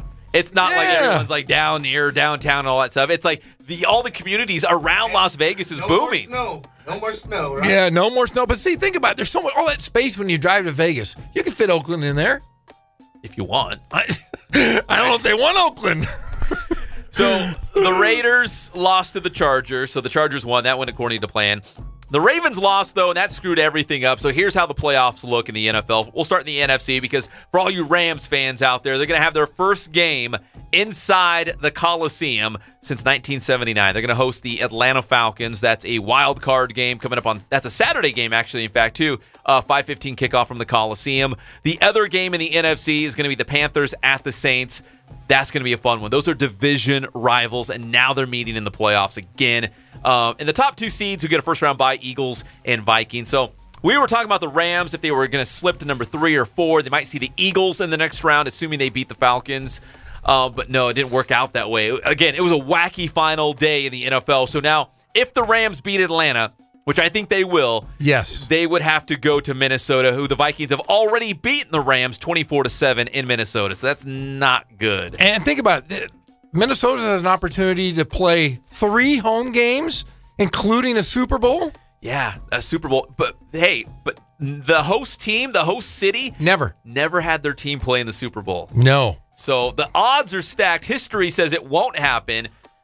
But really, the NFC, I mean, Carson Wentz is out. The Rams are still kind of like the new kids on the block. Like, are they legit? Like, I would not be surprised to see Minnesota. That would be so cool. It's never been done before. Would they be the home team? Super Bowl? I don't know. I mean, well, I think they do that based on who has a better record as the home. Who's considered the home team? Yes. So they could be the visiting team, right? They could be. Oh, wow. Wouldn't that be weird? Yeah, it would be weird. But yeah, Garoppolo, your guy. My guy. That's 7-0 guy. all time as a starter. 5-0 with the 49ers. You better give that guy a contract. Don't franchise him. He's a stud. I knew they were going to beat the Rams. The Rams were sitting all their starters. Yeah, That's not a big deal. But the big thing is the Rams are healthy. They're going to be healthy. They're going to be ready to go when they take on the Falcons on Saturday. Over in the AFC, again, the Chargers are not in there. Here's how it looks. You got the Patriots at number 1, the Steelers at number 2. So the road to the Super Bowl will go through Foxborough. And the divisional, the wild card matchups for this week is going to be the Bills at the Jaguars. Jeff. And the Bills going to the playoffs for the first time in 17 years. Oklahoma 38, Georgia 38. Oh, we got a game at the Granddaddy. Yeah, Granddaddy of them all. Granddaddy of them all, as we have a live update from Pasadena. And hey, shout out to the pride of Colton High School outside of Greg, Sharice Wright. Defensive back on the Bills are going to the playoffs for the first time in almost 2 decades. And the other game in the wild card round, it's another Saturday kickoff, 1:35. Titans at the Chiefs. Another Colton guy, Daniel Sorensen, a defensive back for the Kansas City Chiefs. So we got IE guys all over the place flying around in the secondary. The one guy who's not in there, Eric Weddle out of Alta Loma, could have been in there. Hey, Should have been in there. He'll be could have playing- helped the Chargers. He'll be playing flag football with my buddy. Oh, that's right. He plays flag football. plays flag football on my buddy's team. All right, quick break. When we come back, Ghazal Hassan will talk more about the big shakeup at UC Riverside, as Justin Bell will be the interim head coach for the rest of the season. And if Jeff has another live update from Pasadena, I will. We'll bring you that too. It's the one and only Inland Sports Show on Fox Sports IE 1350 AM. She comes home from work in about an hour and a half. Graveyard shift at the hospital. You gotta make some phone calls. You gotta call some people. Well, then do it. The Inland Empire's home for... How you guys doing? I'm Coach Ray again. We're here at the Boost Performance Center with the one and only Pep Fernandez. So today's tip, I'm going to go over the shuttle run. So really, the shuttle run is a great drill to measure lateral speed, power, and change of direction. So we're going to go over that today, and it's a drill that can benefit really, again, any type of field sport, whether you're a basketball player, football, volleyball, soccer. If you got to change directions, you got to be quick. Shuttle run's for you. Okay, so Jacob's going to demonstrate the shuttle run here. We're going to start off with the stance. So he's going to have his feet about hip width. Now, this is really important because a lot of times you get guys who try to shift their stance. You got to split the line evenly, and you want to make sure your toes are forward. You want to make sure your feet are right underneath your hips, all right? So he's going to have his feet forward and underneath their hips. All right, now, when I say set, he's going to drop down very quickly. Whatever hand is down is the direction that you have to go. So he's going to go to his left first, so he's got to have his left hand down. Now, his right hand is going to be right here. All right, it's going to be right in front of his body. His elbow's going to be flexed. Hand's going to be right under his chin. All right. So when I say he's going to drop down really fast. All right, he's going to put his hand down, left hand down on top of the line, right hand underneath his chin. Ready, set. All right, relax. All right, so that's the stance there. We don't want to hold the stance any longer than about 3 seconds. All right. So we want to be in and out. All right, now let's talk about the first touch. Once he leaves, all right, his first movement, that timer is going to start. He's going to give me a nice lateral run coming out. So he's not going to turn his head and turn his body to run. He's going to lateral run coming out. And then we make our first touch. He's going to do what's called a wedge cut. It's a double foot cut, and he's going to touch right outside of his feet here. So he's going to touch the line with his left hands. He's going to do a wedge cut, it's a double foot cut. He's going to have a nice angle at the shins. He's going to touch right outside of the foot. So now I'm heading back in the direction I want to go. All right, that angle is really important. So we're going to nice wedge cut here, left hand touch. We'll wedge cut it here with the right, and then we'll sprint through for the finish. 5, 10, 5. Here we go. You ready, Jacob? So he's going to go on me. Set. Go. Take it back. Finish right in the middle. Good, right there. Now, typically, you want to finish with your head down. All right, you want to maintain that forward lean. There you have it. Shuttle run.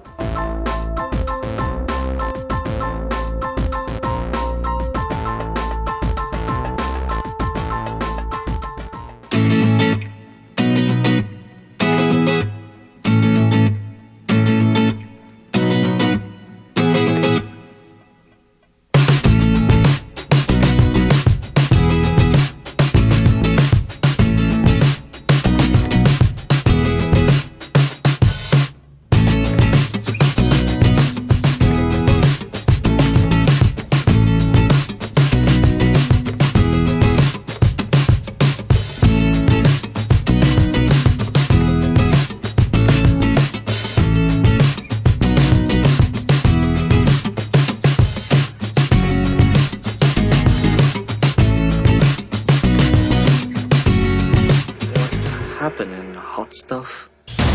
We're back to the Inland Sports Show. Here are your hosts, Pep Fernandez and Jeff Gora. Welcome back to the Inland Sports Show on Fox Sports IE 1350 AM. Going strong, first day of the year.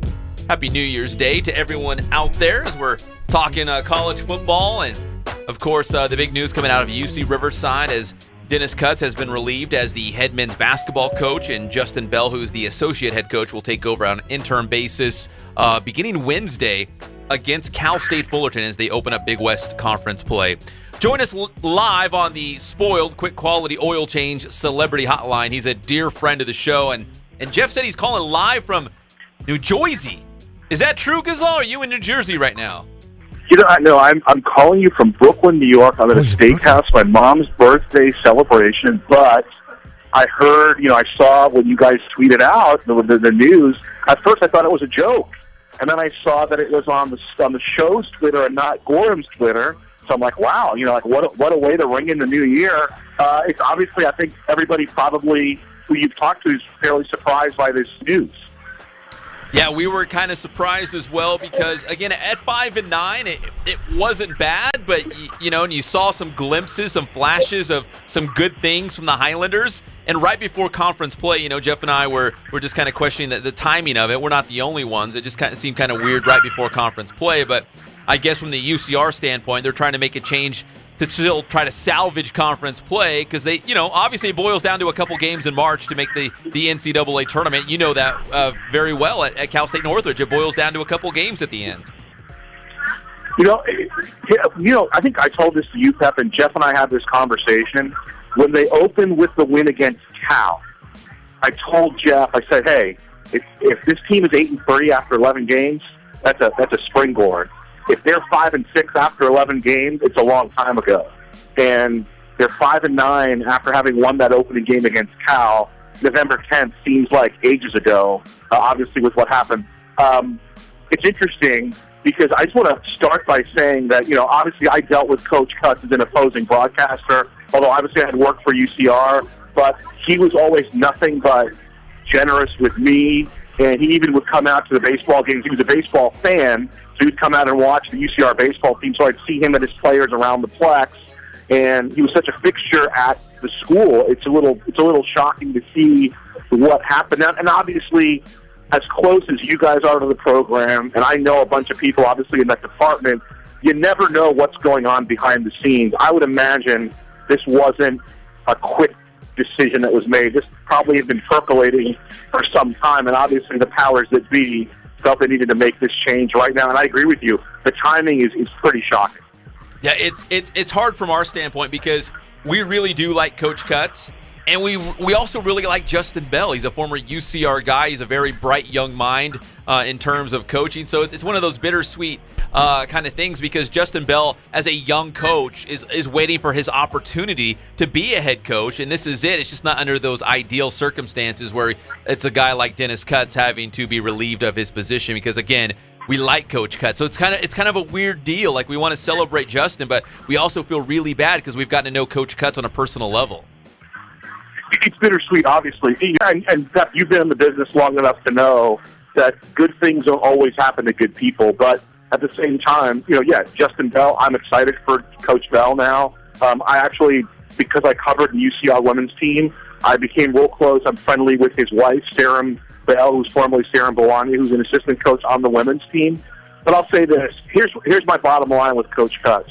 In the 4 years that I covered the men's division in terms of the Big West, he was the best coach with regard to use of his timeouts in the conference.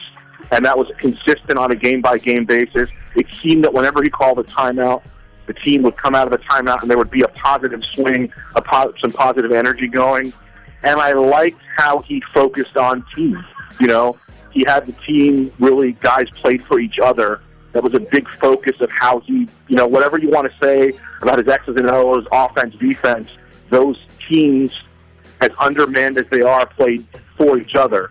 I will say, and I think Jeff can give a little more detail about this, the one point where I thought Riverside needed to improve was getting local talent to come to UCR.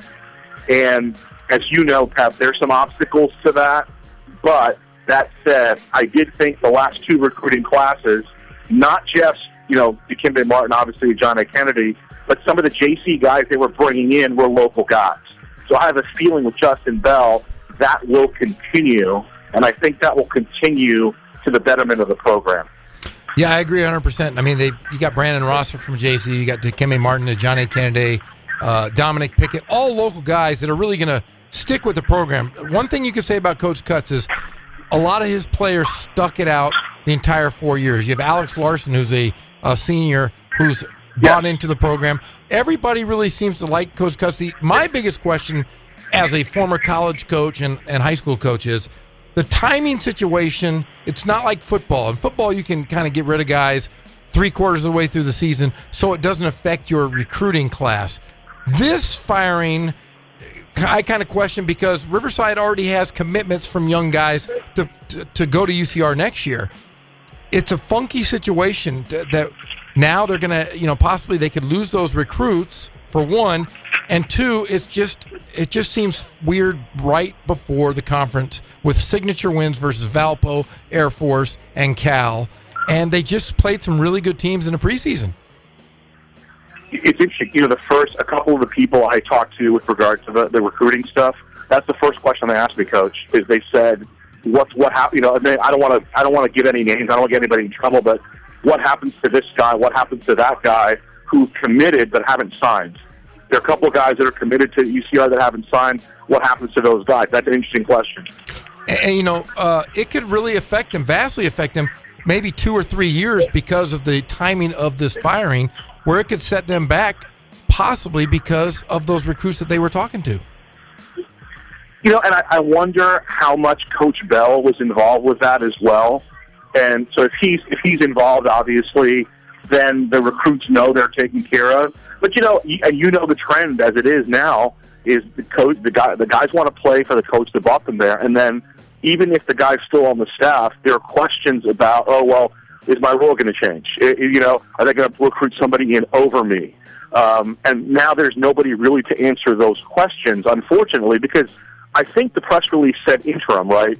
It said an interim tag, and then they're going to look at the wide 1 D1 search. So, and again, I feel bad. Obviously, I want Justin to succeed there. He's a great guy. Gotten to know him, as I mentioned, through Sarum. But the question is going to arise. And, Jeff, I would think your friend John Smith would probably be at the top of Tamika Smith-Jones' list, correct? Locally, I would say yes, because, he won a state championship with local guys at Riverside Community College, which hadn't had a championship since the late 50s with Jerry Tarkanian. He's got the pulse of the Inland Empire. He's got the pulse of Orange County and L.A. I think, personally, he would be a great fit. I love Coach Bell and what he's done. But there are other guys, other options out there that are viable that could really help UCR get better and better as time goes by here.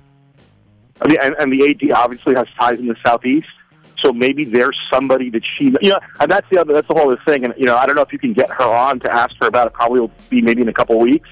But that's the question: was this decision made at this time because there's somebody maybe that she knows that might be interested in this position, or somebody else brought this up. I forget who it was.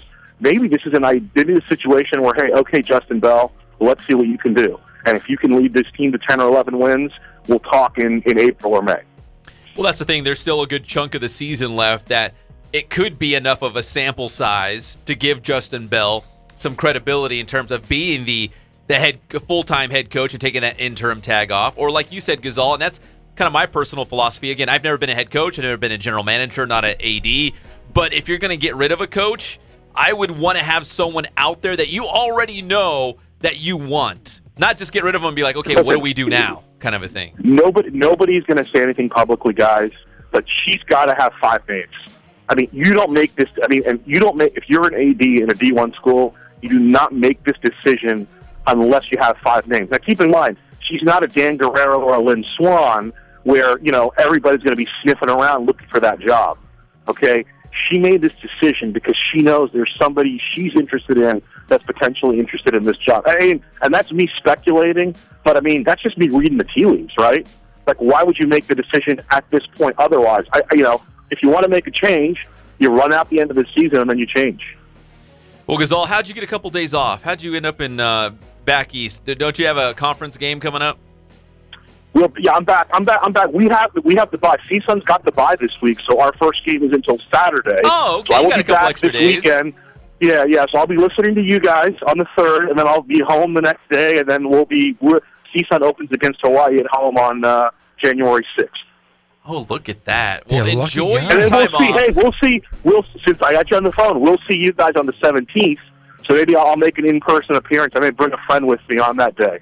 Nice. Bring in Zinsmeister. Okay. I love Alan. Alan's my favorite. Bring him in. We'll bring Alan, and I may bring a former NBAer in, too. Oh, look at that. Could it be Lando Calrissian? Maybe. Oh, my gosh. That would be the greatest thing in the world. Well, we would love that, Gazal.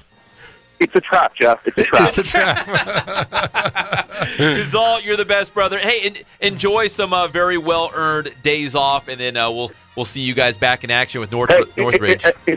If you're ever in Brooklyn, come to Affy's Steakhouse. The beef ribs are fantastic. My brother lives in Brooklyn. He does. That's right. You could hang out with another Fernandez. They probably both. Does he look like you, Pep? No, he doesn't. No?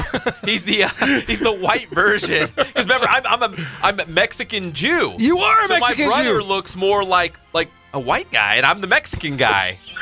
True, that's a true story. He's one of the chosen ones. You guys are both chosen. Gazal, you're the best, brother. Enjoy your time off, and we'll talk again soon. Same to you, fellas. Happy New Year. Happy New Year. Happy New Year, brother. All right. Bye. Gazal Hassan, live from Brooklyn, New York, helping us make sense of this change at UC Riverside. Do we have an update from the Granddaddy? We do have an update. Live from the Granddaddy. Georgia ball down 45-38. 3:15 left in the ball game. Wait, so Oklahoma's back on top? Yes, they are. I called it, baby. Oh, my gosh. Here we go. Down the home stretch of the Granddaddy. We'll bring you a live update when we come back if something goes down in Pasadena. And then Tim Hatch and I called the San Bernardino Kiwanis Championship. I got to talk about that. Yes, you did. That was wonderful. Yeah, Barstow and Redlands. It was a battle. Throw the numbers, when those two schools get together, throw the numbers out the window. Yes. We'll be right back. It's the one and only Inland Sports Show on Fox Sports IE, 1350 AM. I'd say more like 1 out of 1,000,000. So you're telling me there's a chance? Yeah! The Inland Empire's home for all things IE just got even better. Introducing the award-winning Inland Sports Show with Pep Fernandez and Jeff Gorham.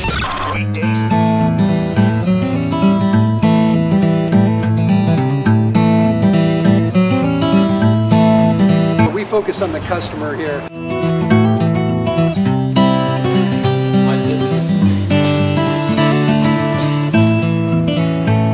Believe it or not, that is the biggest thing for customers on an oil change. They just want the convenience of coming in, driving in, getting it done, and driving out.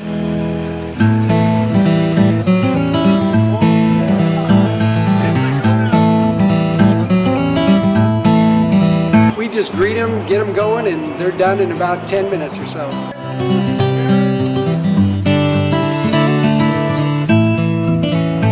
We don't push any sales on them. We do the oil change, and I think that's what sets us apart is our customer service. Vacuumed and cleaned your windshield for you as well. Everything's looking pretty good. You come into us one time, believe me, we'll spoil you and you'll be ready to come back the next time.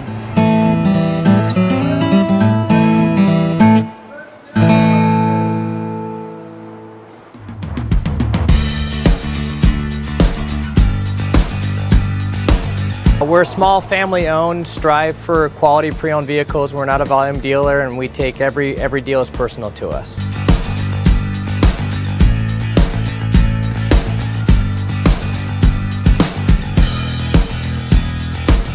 We're a low-stress environment. We're not a pressure sales house. If you want to shop us, you're more than welcome to shop us. We have, like I said, great rates, competitive financing, a lot of one-owner, clean Carfax, clean title vehicles. As you see, we have Carfax everywhere. That's most important to us, to educate our customers before they make a purchase.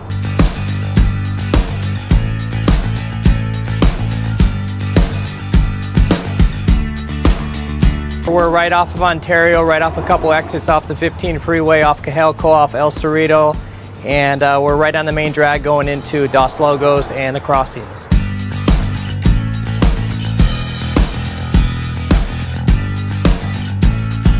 We have great financing. We have great lenders that we're using. We do buy, sell, trade, cash for your car. Whatever we need to do to help accommodate the customer, that's what we're here for.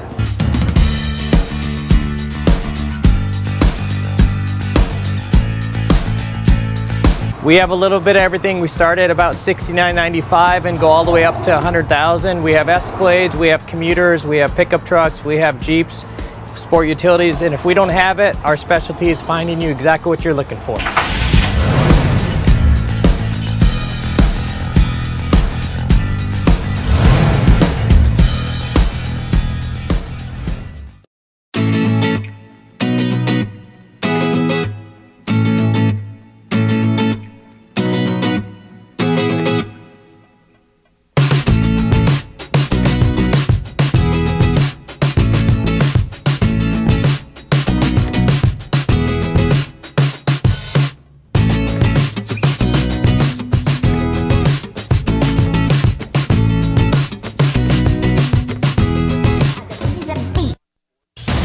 We're back to the Inland Sports Show. Here are your hosts, Pep Fernandez and Jeff Gorham.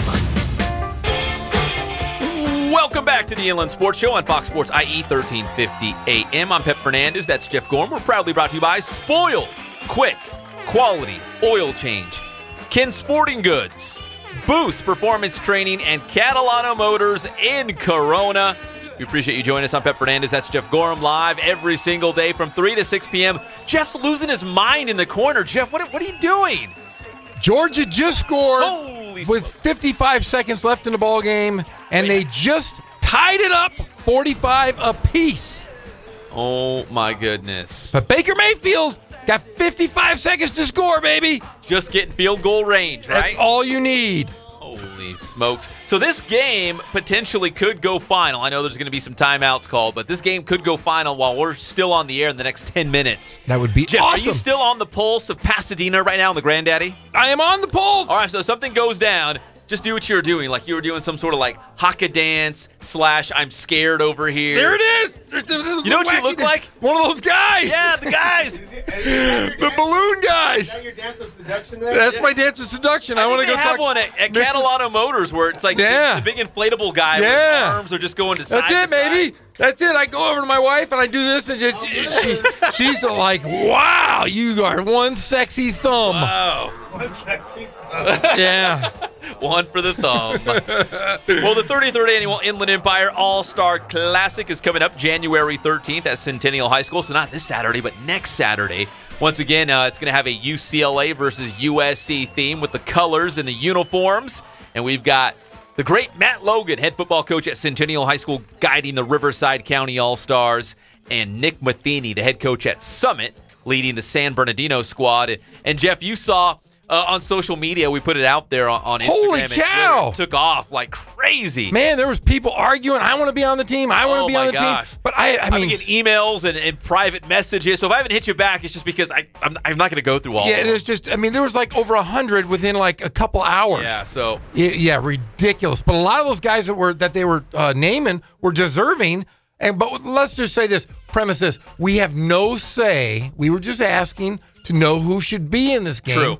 Maybe the Evil Empire and Matheny looked over our list, potential guys, and maybe they took a couple off of that list. Yeah, the head coaches will ultimately make the selections, but in the end, they might say, okay, here's the guys that I want. That we still got, 5 openings on our roster. Yes. Can you suggest alignment? Hey, I need another guy in the secondary. I could really use a backup quarterback. One of those things, if they want to ask us, we'll give our input. And I know Jim Clover and the Sport Foundation, they do such a great job of rounding up all the nominees, not the guys who were picked for the game, but the nominees. And they can go through those names as well and submit those to Coach Matheny and Coach Logan, and that's how they ultimately select the roster. And I know Coach Matheny, he's all fired up. I mean, he's a competitor. He's all into this IE All-Star Classic, the 33rd Annual, the longest-running high school football All-Star game in California. But he's also expecting a baby any day. Holy cow. Yeah, it's a big time in the Matheny house right now. We could have a sub. We could have a sub coach. But think of it this way. Who's seen more football than the Inland Sports Show? Nobody. Because think about it. We have stringers out there. We have interns. You and I have been to more games. I mean, I covered 12 just by myself this year. And I was at 2 games that's just Friday nights. Yeah, we were Saturday night games. And another 5 or 6, 7 guys on a Friday night going out covering games, shooting video. Yeah, we covered more than the local papers. That's for sure. I'm not even close. So believe that. Yeah. So if anybody listens to us, we might have a few good names for these guys. Hey, there's going to be some big time ballers in the 33rd annual IE All Star Classic, and we're proud to put our name on it. Also, so on IEMG TV, we also did the San Bernardino Kiwanis Championship game on Saturday night, the last high school basketball game of the 2017 calendar season, and it was Redlands against Barstow, and. Barstow actually pretty good. Didn't have a lot of size. They weren't real tall, but they beat the Terriers 75-68. But Redlands High School, Jeff, the only school to play in all 60 San Bernardino Kiwanis tournaments. It was the 60th annual, and so that's pretty cool. The Terriers, a long-running tradition in this tournament. And I'm sure they've won a few championships in that run. But Barstow's averaging, I think, like 90-plus per game.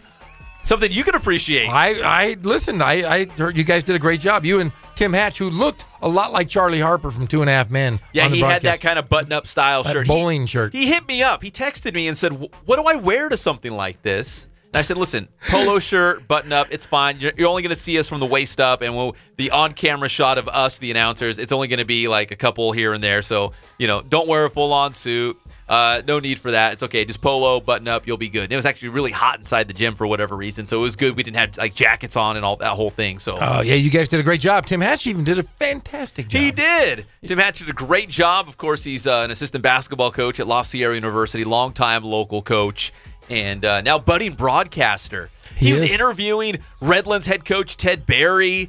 And he was talking to Danilo da Silva, who's the big-time scorer for Redlands. He's a kid from Brazil. He was interviewing those guys, and I told Hatch, I'm like, you're doing a good job, because he was telling me, remember the prep dog, John Murphy, longtime newspaper reporter? He stole his questions, he said.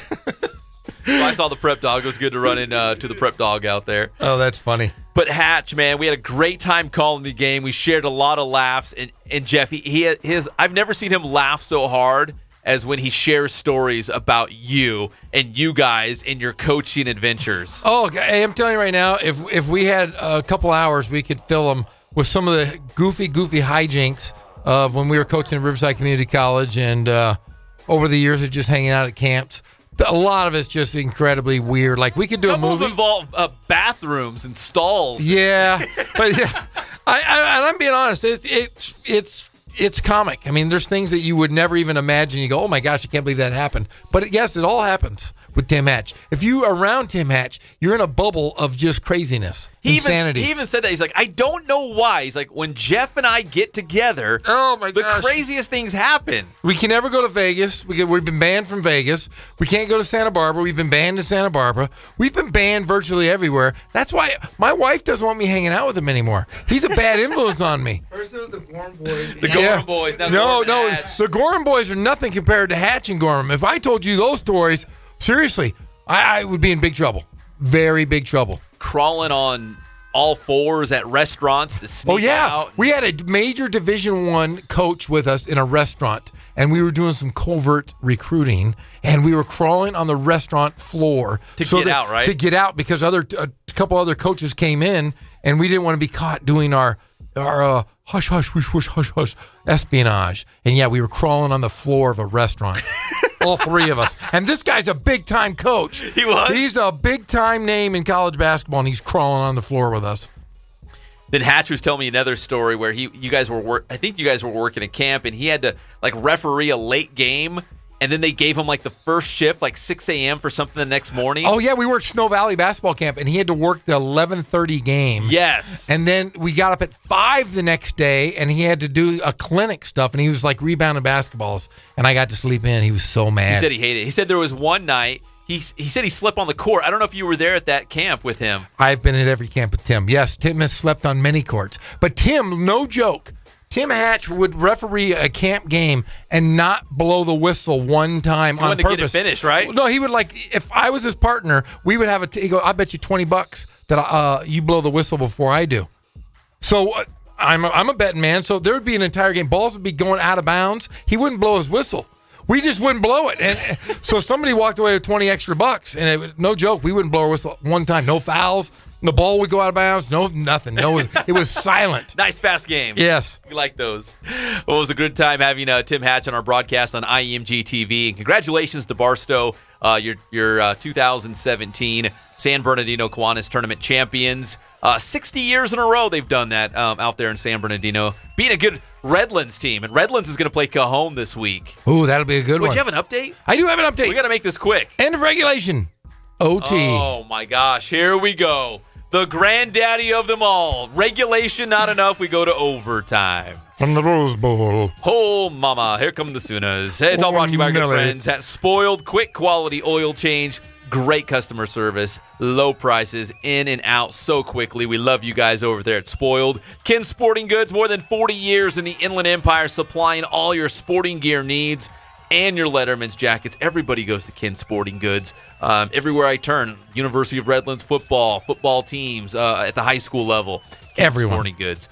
Boost Performance Training in Corona. They got the new overtime program. What? So what like is this? Your son Connor, a kid who's getting ready to compete at the high school level. How do you get ready to compete at that level? Don't you want to make varsity? Don't you want to be one of the big men on campus? Yeah, don't you want to be something, Connor? Yeah, get your life together, Connor. Got to go to Boost Performance Training in Corona with Coach Ray Bass, boosttrainingsystems.com. And Catalano Motors in Corona off Temescal Canyon Road. Derek Catalano and his team will make that car buying experience easy. Man, sometimes it's a pain in the butt. You don't want to do it. I hate going on car lots. But not at Catalano Motors, man. They'll make you feel good. Go there and buy, trade, finance. New to you, car, truck, SUV, or a minivan if you're minivan. Go with the minivan or the van conversion, the creepy version of the minivan. I want either one. Do we have any more live updates from Pasadena, or we're going to overtime? We have nothing. There must be a long commercial break, so we're not going to get a chance to update. That's okay. We're real close. By the way, we also have the Sugar Bowl. Remember? Yes. Do we have an update there? Let's see. Nope. No, nothing there. They should be kicking off right about now. What they're going to do though is they're going to wait till the overtime is over because they're both on ESPN. Oh, so you're right. It's going to be a long night. This is a made-for-TV event. They're not going to overlap those two games. That's too big. So the winners of those two will go on to the national championship game. Tomorrow we'll talk more local football and also dissect the UC Riverside men's basketball coaching switch. Right here on the Inland Sports Show. As Jeff gets ready to call the game on Wednesday, Big West Conference opener against Cal State Fullerton. I'm Pep Fernandez. That's Jeff Gorham. We'll see you tomorrow, 3 o'clock. It's the one and only Inland Sports Show on Fox Sports IE 1350 AM. You cursed brat! Look what you've done! I'm melting! Melting! Oh, what a world! What a world! Who would have thought a good little girl like you could destroy my beautiful wickedness? Ah, look out! Look out! I'm going! The Inland Empire's home for all things IE just got even better.